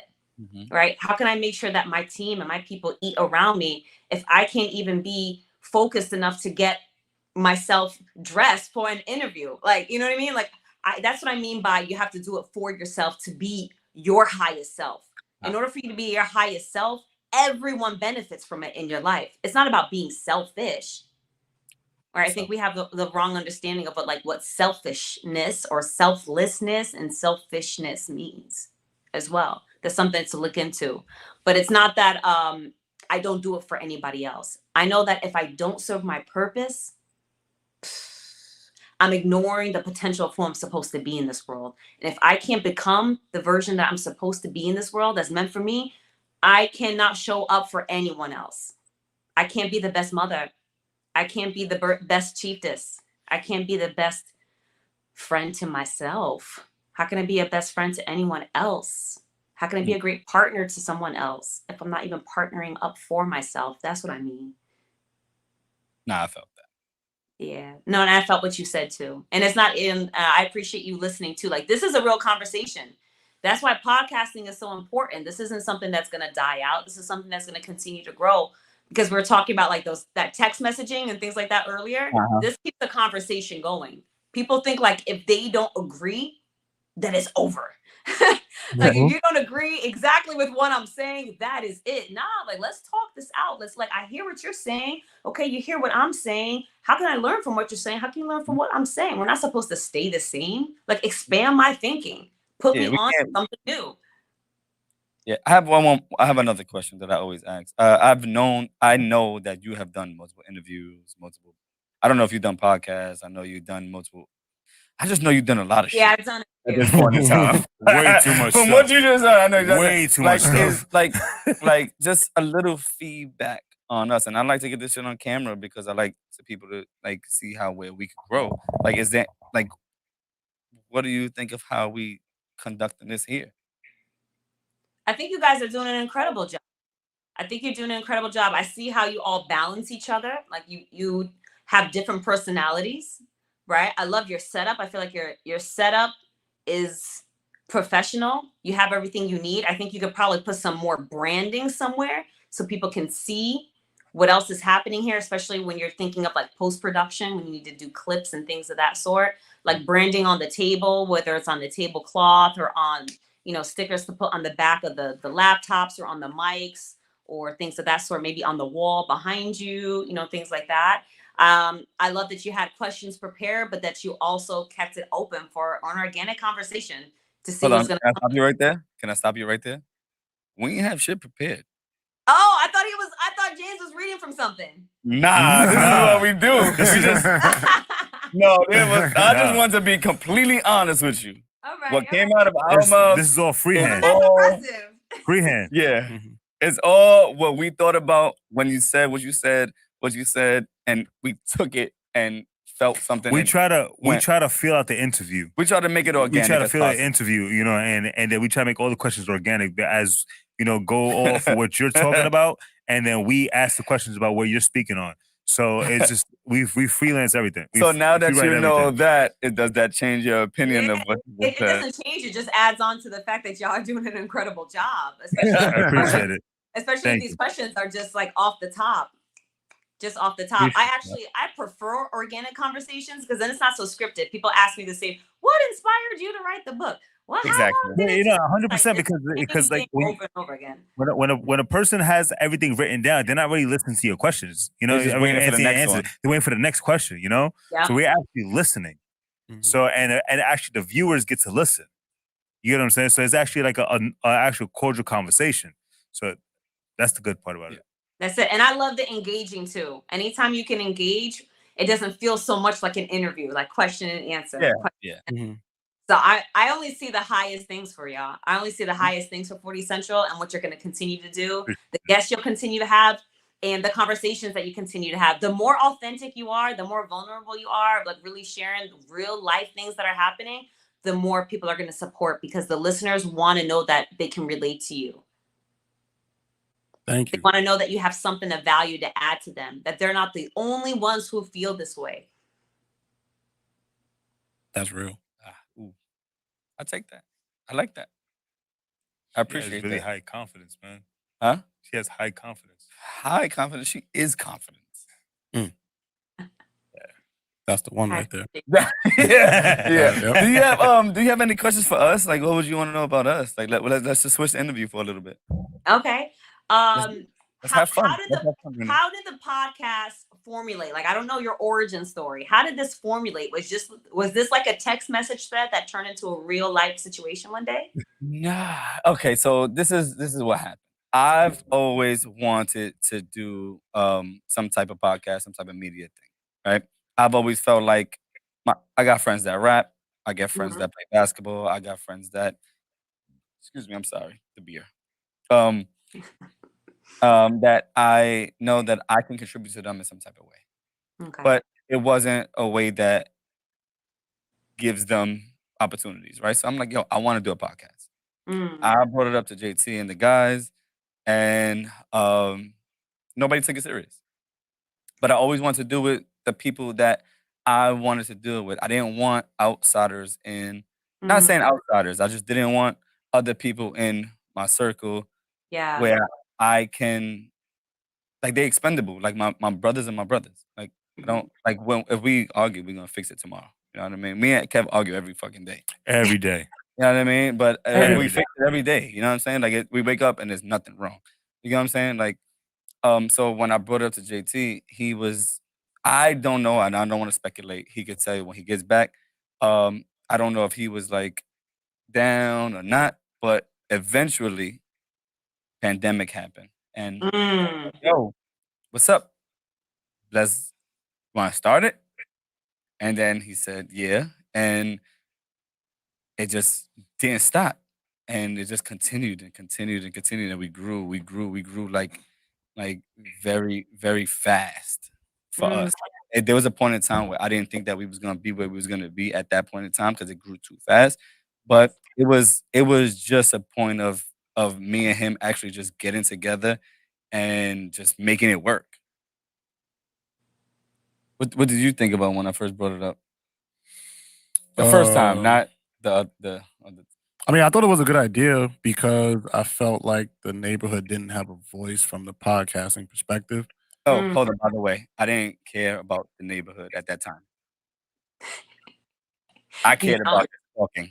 Like, I just wanted to have fun. That's his perspective. He wanted to know about the neighbor. I didn't care about shit. I just wanted to have a good time with my friends. And then he changed my mindset on how to do something for the neighborhood. So it was like a give and take.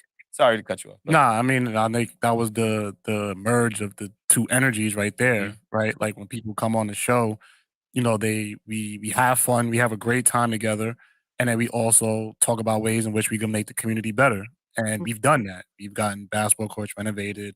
We've had police and the community sit down and have productive conversation. We've worked in the community center. Like we've done a lot. So, you know, it's both parties coming together and making that a platform where people can have fun and also at the same time, you know, get changes made. And I think that's how, you know, the emergence of 40 Central came to be because, you know, people would come here, we drink, we have fun and things like that. But we also talking about, you know, what do you want to do with yourself? You know, how are you going to better the community? What are you trying to do with your career? And how do you plan on giving back? And that's how I think, you know, works and gels so well. I love that. You took the original idea and broadened it. And you're open to it. It wasn't like conflicting in ideas. You're like, you know what? This is a dope idea. Here's something we can add to it. And nobody allowed like their pride or their ego to get in the way. To be like, no, because it wasn't exactly how I first pitched it to you. I don't want to do it anymore. It's like, yeah, actually, I want to make impact too. The only time I was upset so far was when I felt like people wasn't supporting me. He sat me down and I said, fuck them. That was literally the first time. And I had to, and I needed that person to say, hey, it's all right. Yeah. We're going to be good. And then now I could be like, hey, I hate you, but it's all right. Go fuck yourself. We be good. We gonna be good. Yeah, no, but it was a very good transition, and it was so easy. And and when people say like shit was easy or whatever like that, this one was like really easy for us to get through together. We have totally different personalities. Yes. Like I'm literally on that. But each of you bring something different. See now you got me on the interview side. Let's do it. Let's do it. Let's have fun. Well, that's how JT and I met. I'm actually the host of an incredible show called The Blue Room. We film out of DITC Studios. So shout out to Rosa Cruz Ramos, who's the other producer on the show, and we are just spotlighting artists. Yeah, incredible artists. Yeah, we love her. Artists, y'all know who we talk about. Y'all know we talk about. She does candles. She does all those that. Candles are fire. Fire. I still like my shit every day. Hey, there we go. You see, and the whole point is to bring that spotlight to the community, right? Show the people that are doing something different that otherwise they wouldn't have the platform to do. And there's some big things happening with the Blue Room. So we'll get back to that when I can announce those news. Just keep an eye out. Yeah, all right.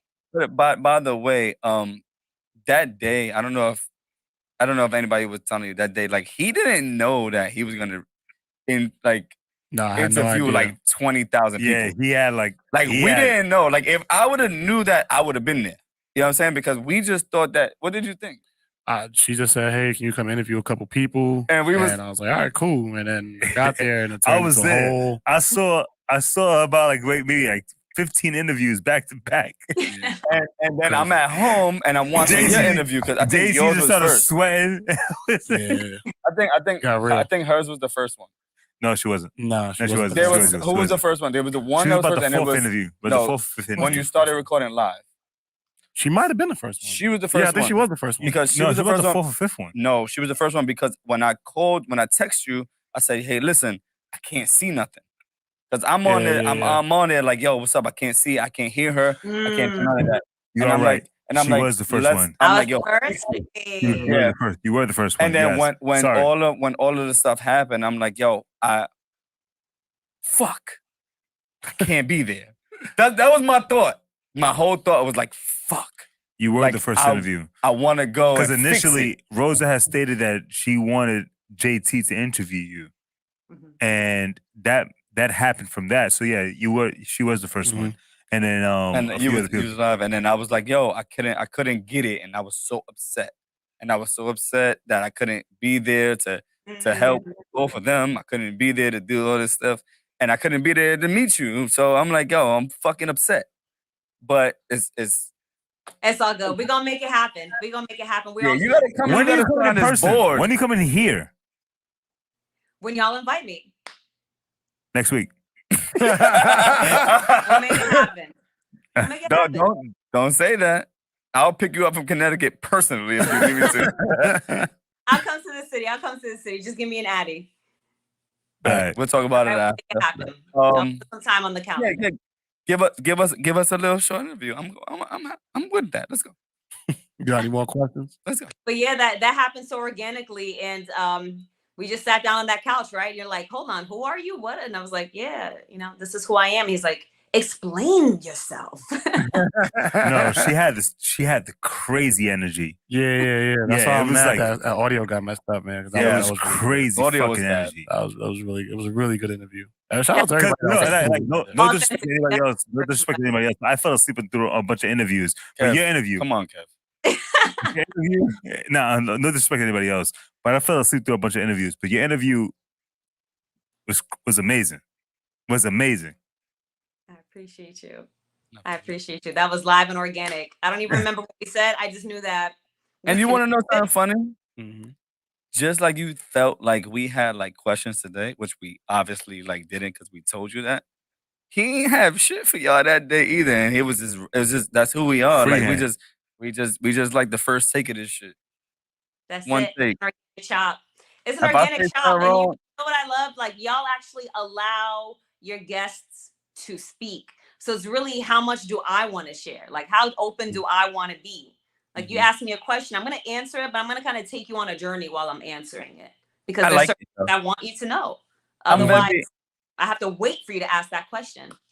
In my head, I like when you talk about like when you spoke about the first book and going to Egypt and seeing King Tut and all that shit, right? I already pictured it in my head. And like I'm very like I don't have no artistic shit at all by myself. I'm just being honest. What the hell she doing? Her phone died. Oh shit. Yeah, phone probably died. This is my cue. I can take Go a piss use the now. bathroom. Go use the bathroom. I've been holding this shit up for fucking almost 20 minutes. I couldn't hold it. Yeah, we didn't even get a chance to pop the wine. You said no, nigga. I did because I was thinking of like she had kids books, so I saw kids books. I was like, that's just not gonna look right. We got a couple of more minutes and we out of here.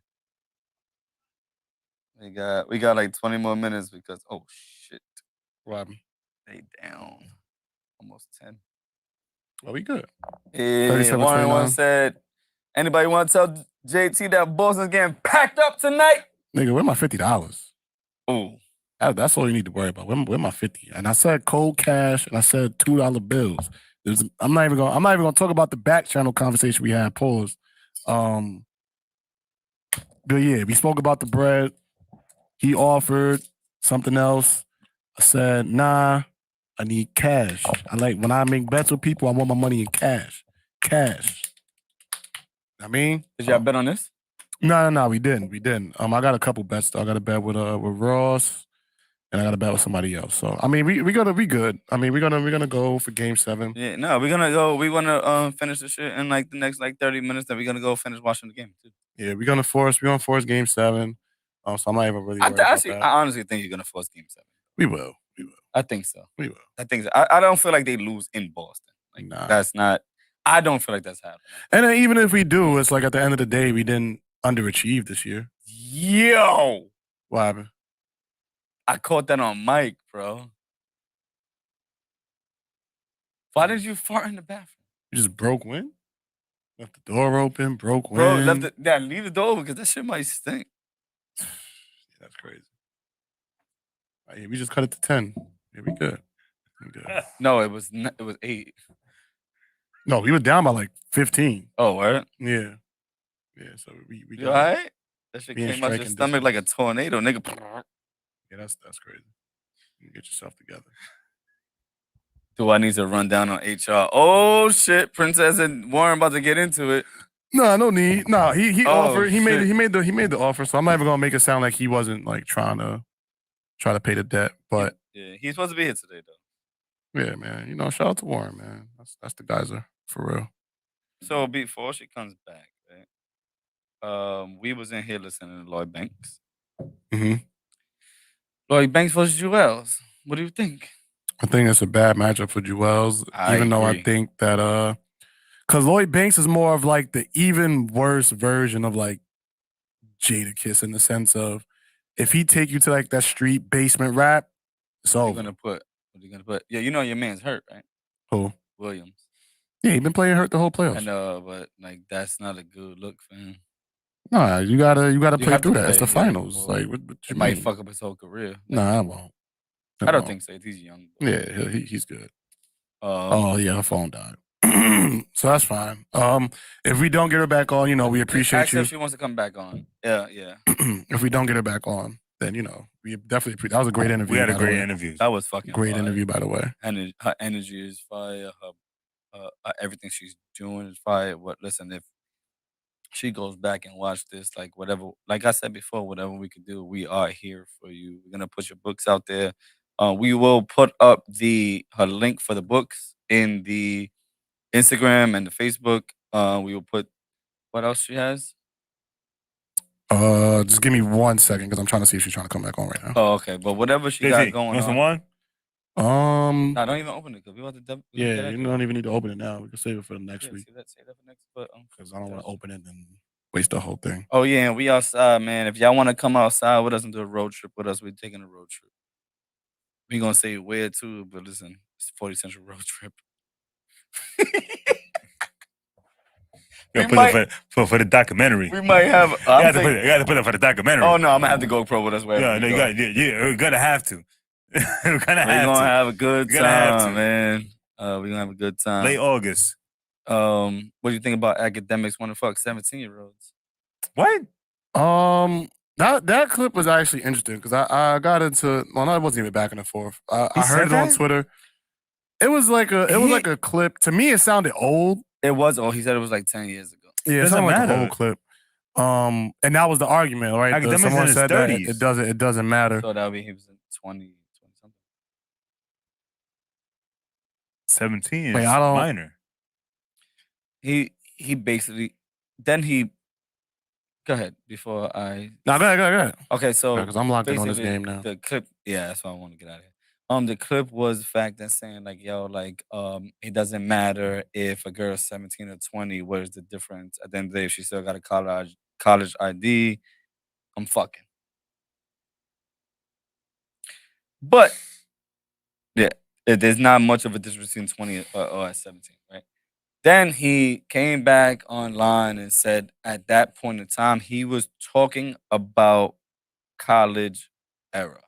Like if you're in college, if he was in college or whatever like that, I'm not asking for IDs. If you said we in college, you're good. What if a girl jumped a grade and she's 15 and fucking in college? Because there's women like that. Okay. No, that's what I'm saying. So it's like still kind of weird for him to even say that. We had these conversations before. 21 is too young. Yeah, for that's what I'm saying. 21 is young for us. Yeah. So by him, no, that's crazy. That's crazy. That's it? Yeah, no, it's crazy. It's crazy. I mean, I think it's like academics deserves a slap at some point. At some point in life, all the shit he's caused. What does he cause? Bro, do you watch his interviews? No. I watched some of them. I mean, I've seen he instigates a lot of issues. I think that's how he started with the whole Chicago thing, and he's like apologized for that multiple times. Him 6ix9ine, all that shit too. Yeah, but like even with that, a lot of rappers had gotten killed behind his interviews. But that was when he first Allegedly, started. I don't know none of that. I don't know anything. You're not Like, gonna when come he's- here when in he's- front of that shit. When he started with the whole Chicago thing and reporting on Chicago, like drill music, like he didn't understand at the time that, and it sounds crazy. It sounds like I'm defending this guy, but just to provide context, he didn't understand the magnitude of his platform in the moment. Because at the same time, even though, yes, the drill rappers were kids, Academics was a kid himself. He was probably like his early 20s. So he didn't understand what it meant to have like a voice that has influence. Now, as a 30-year-old man, or however old he is, he understands like, yo, back then, like I didn't realize how much impact I had on these kids. But at the same time, when do we hold the culture that we created accountable for perpetuating the same shit that y'all mad at me for?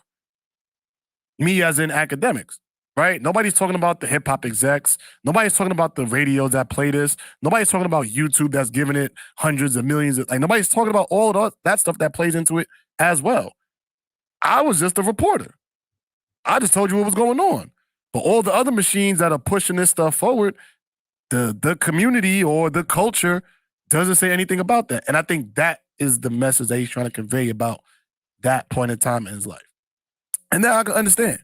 Because I feel like a lot of times we try to hold people accountable for things that they said years ago that they know now is wrong, but they didn't have any idea that was probably wrong to say back then. I will feel like a hypocrite if I say anything differently than what you said, because there's been times where everybody came and it was like, yo, somebody said something when he was 15 years old, or Doja Cat or some shit, like that, whatever. 15 years old and was like, yo, I don't like this about somebody, whatever, like that. Now they taking that. 15 years old is different. Like 10 years ago, he was only what, 21, 22, 23? Something like that. Whatever. You know what I'm saying? So it's like if he was still dealing with college women at 19, 20, or whatever like that, like I can't. But to me personally, there's a point in time where I can't fuck with a person that is not over the age because I'm old as shit to me. Yeah. And that's just to us. Like, and best be sure my 17-year-old daughter's not dealing with nobody like that. Because I'm going to stop it, whatever like that. Personally. But what can I do? And like it's not even like we in a fucking tough age. Yeah, and then even to that point, right? Like I was talking with somebody on Twitter about it. I don't want to say the person's name because I don't know if he cares or whatever. But his rebuttal was that it, like Kev said, like it don't matter when he said it. He said it.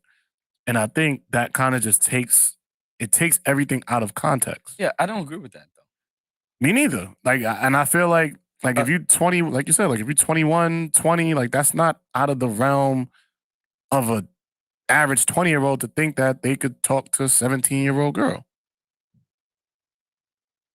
Kev? He's right. Oh, you just say he was wrong. No, he's right. Okay. Yeah. And I think, you just got to, again, what was the context? What was the question? He might have been answering a question. Like, what was the context of the conversation? I think he was talking. I think if I remember, he was talking about the Kylie and Tyga, where Kylie was underage and Tyga was there. He was like saying the shit. That's what he said. I mean, I gotta take his. I don't have to take his word for it, but I gotta take what he was saying for it. Right? You know what I'm saying? And also, like, it's like I could say at 21, bro, I didn't like beer. Oh yeah, I could tweet, yo, this beer I care is fucking disgusting, whatever. But I have hold you. I love beer since I was 6. But yeah. Your father made you an alcoholic, nigga. Nah. No. There's a video of me drinking the beer when I was 6 years old, of course, light. But the issue was I was at a wedding and I asked for water and my mom said there was no water. But I seen everybody drinking silver cans. So I thought that was water. Went into the cooler and grabbed the Coors Light. And nobody knew I drank beer until they recapped on the video. Oh my God, but that is beer. Coors Light is beer. I mean water. I mean, it's fucking Coors water. Light is water. But to a That's fine. 6-year-old, it's not water. Nah, that shit might be water to a 6-year-old To a 6-year-old, it's too. not water.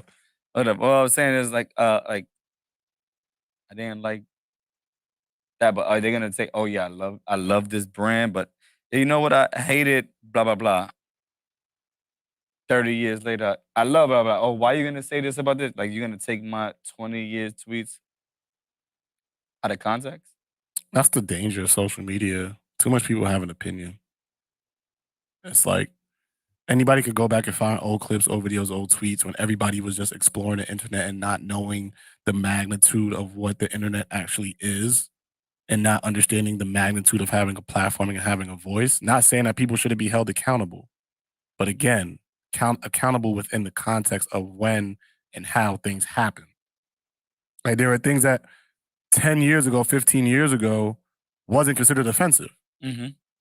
And today, some of those same words are considered offensive because times have changed, especially at the speed and the rate in which we're evolving now. It's like 2 years from now, there may be things that may be deemed politically incorrect to say. And you may be saying it now in 2022. So it's like, when it comes, that's why I've never been a real fan of the whole cancel culture stuff. And because people just have the energy to cancel the wrong things. Like I said before, like cancel the IRS. Did you? Yeah, facts. Cancel the them IRS. niggas, Cancel student debt. Cancel rapists. Did you see the shit with Lizzo? Hell yeah. You see the shit with Lizzo? Mm-mm. And Cardi, whatever. Lizzo said the R word. What's the R word? Don't say shit. Lizzo said the R word? Yeah, Rape? what the fuck is the R word? No. What's the R word? I'll abbreviate. Don't abbreviate shit. Rambunctious? Rambunctious. What's the R You word, fucking bro? teacher. They said we cannot say the R word. And I was so confused until me and him had a conversation last night. I'm tired Right of wing? cancel culture. Right wing. That might be the R word. I am tired of cancel culture. What is the R word? The R It's word? ridiculous. It's ridiculous. The dumbest thing I've ever heard. R. I don't know. I can't think of it. That would be offensive? Mm-hmm. I don't know. Well, I mean, I don't take a lot of stuff like offensively, so I wouldn't be the one to know the word. You said rambunctious. What is the word? The R word is retard. And she wrote that in a lyric, and the R word was. We had to like search for this shit. Yeah, I had to search for it. And the R word is retarded, and it was like, yo, I don't know what the lyric was, but we don't listen to Lizzo. Yeah, I don't. But it's like everything is so fucking. But even with that word though, I thought they like took that out of like that's not even a classification. I don't think anymore. Like I think it was at one point like retarded was a classification of like a disability, but I don't think you could be labeled as mentally retarded anymore. I don't think that's. I don't think so. I don't think. Yeah, but I don't think that's like a label anymore. Like I don't think somebody could label you mentally retarded, like as like a classification for something. So, I don't know. We'll see. But right now Boston is losing 54-39. I got a bunch of texts, a bunch of tweets. People hit me up, asking me questions, saying, "Is it over?" Whatever. Nah, we still got a whole second half. I'm not losing hope at all.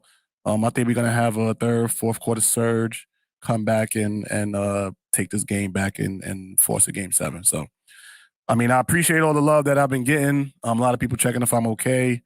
Like I said, win and lose doesn't really matter to me. We had a hell of a year.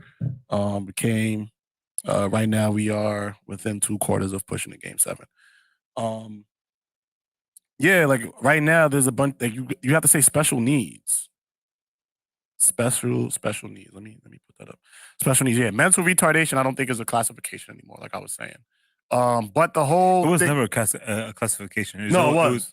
There was a point in time. The word retardation. Yeah, like you could be labeled mentally retarded. Like that was a thing. Like scientists or doctors could label you mentally retarded. I forgot when it stopped.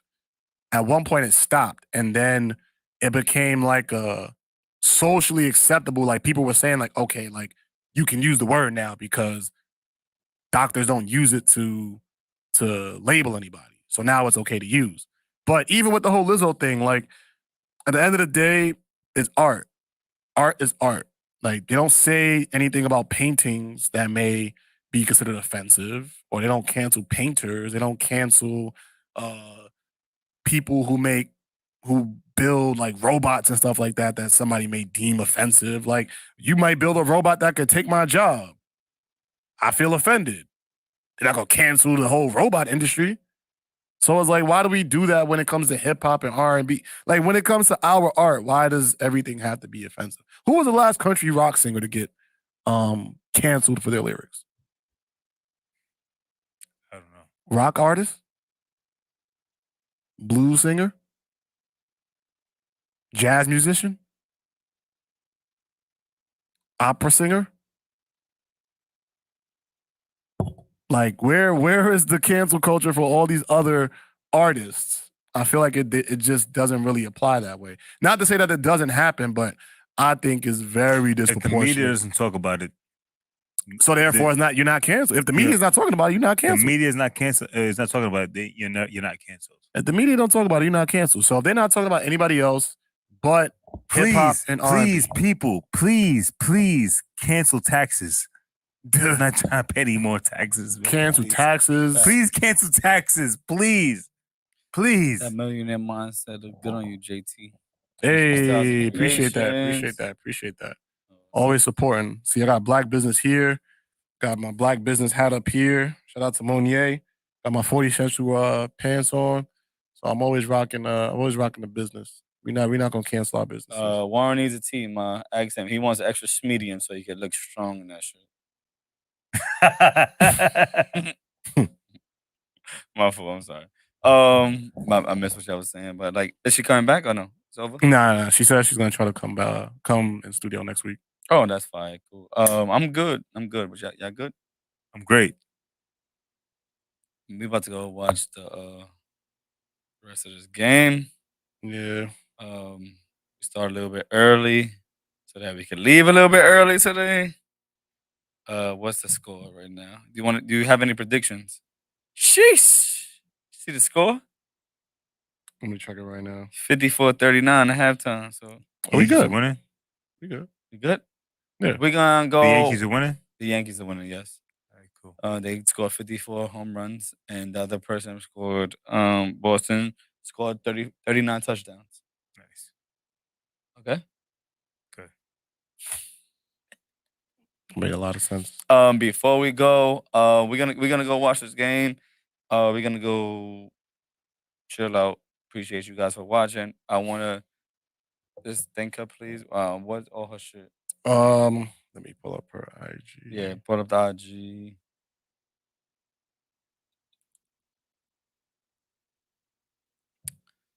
She said, "I got you, Warren. Hit me up for the size and color.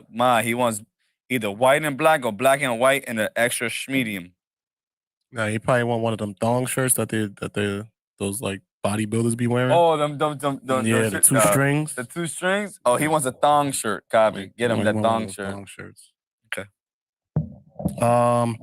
So shout out to Ananaya Kana, the leader of the Naya Zuri movement, empowering the youth to know their true selves and fulfill their highest potential.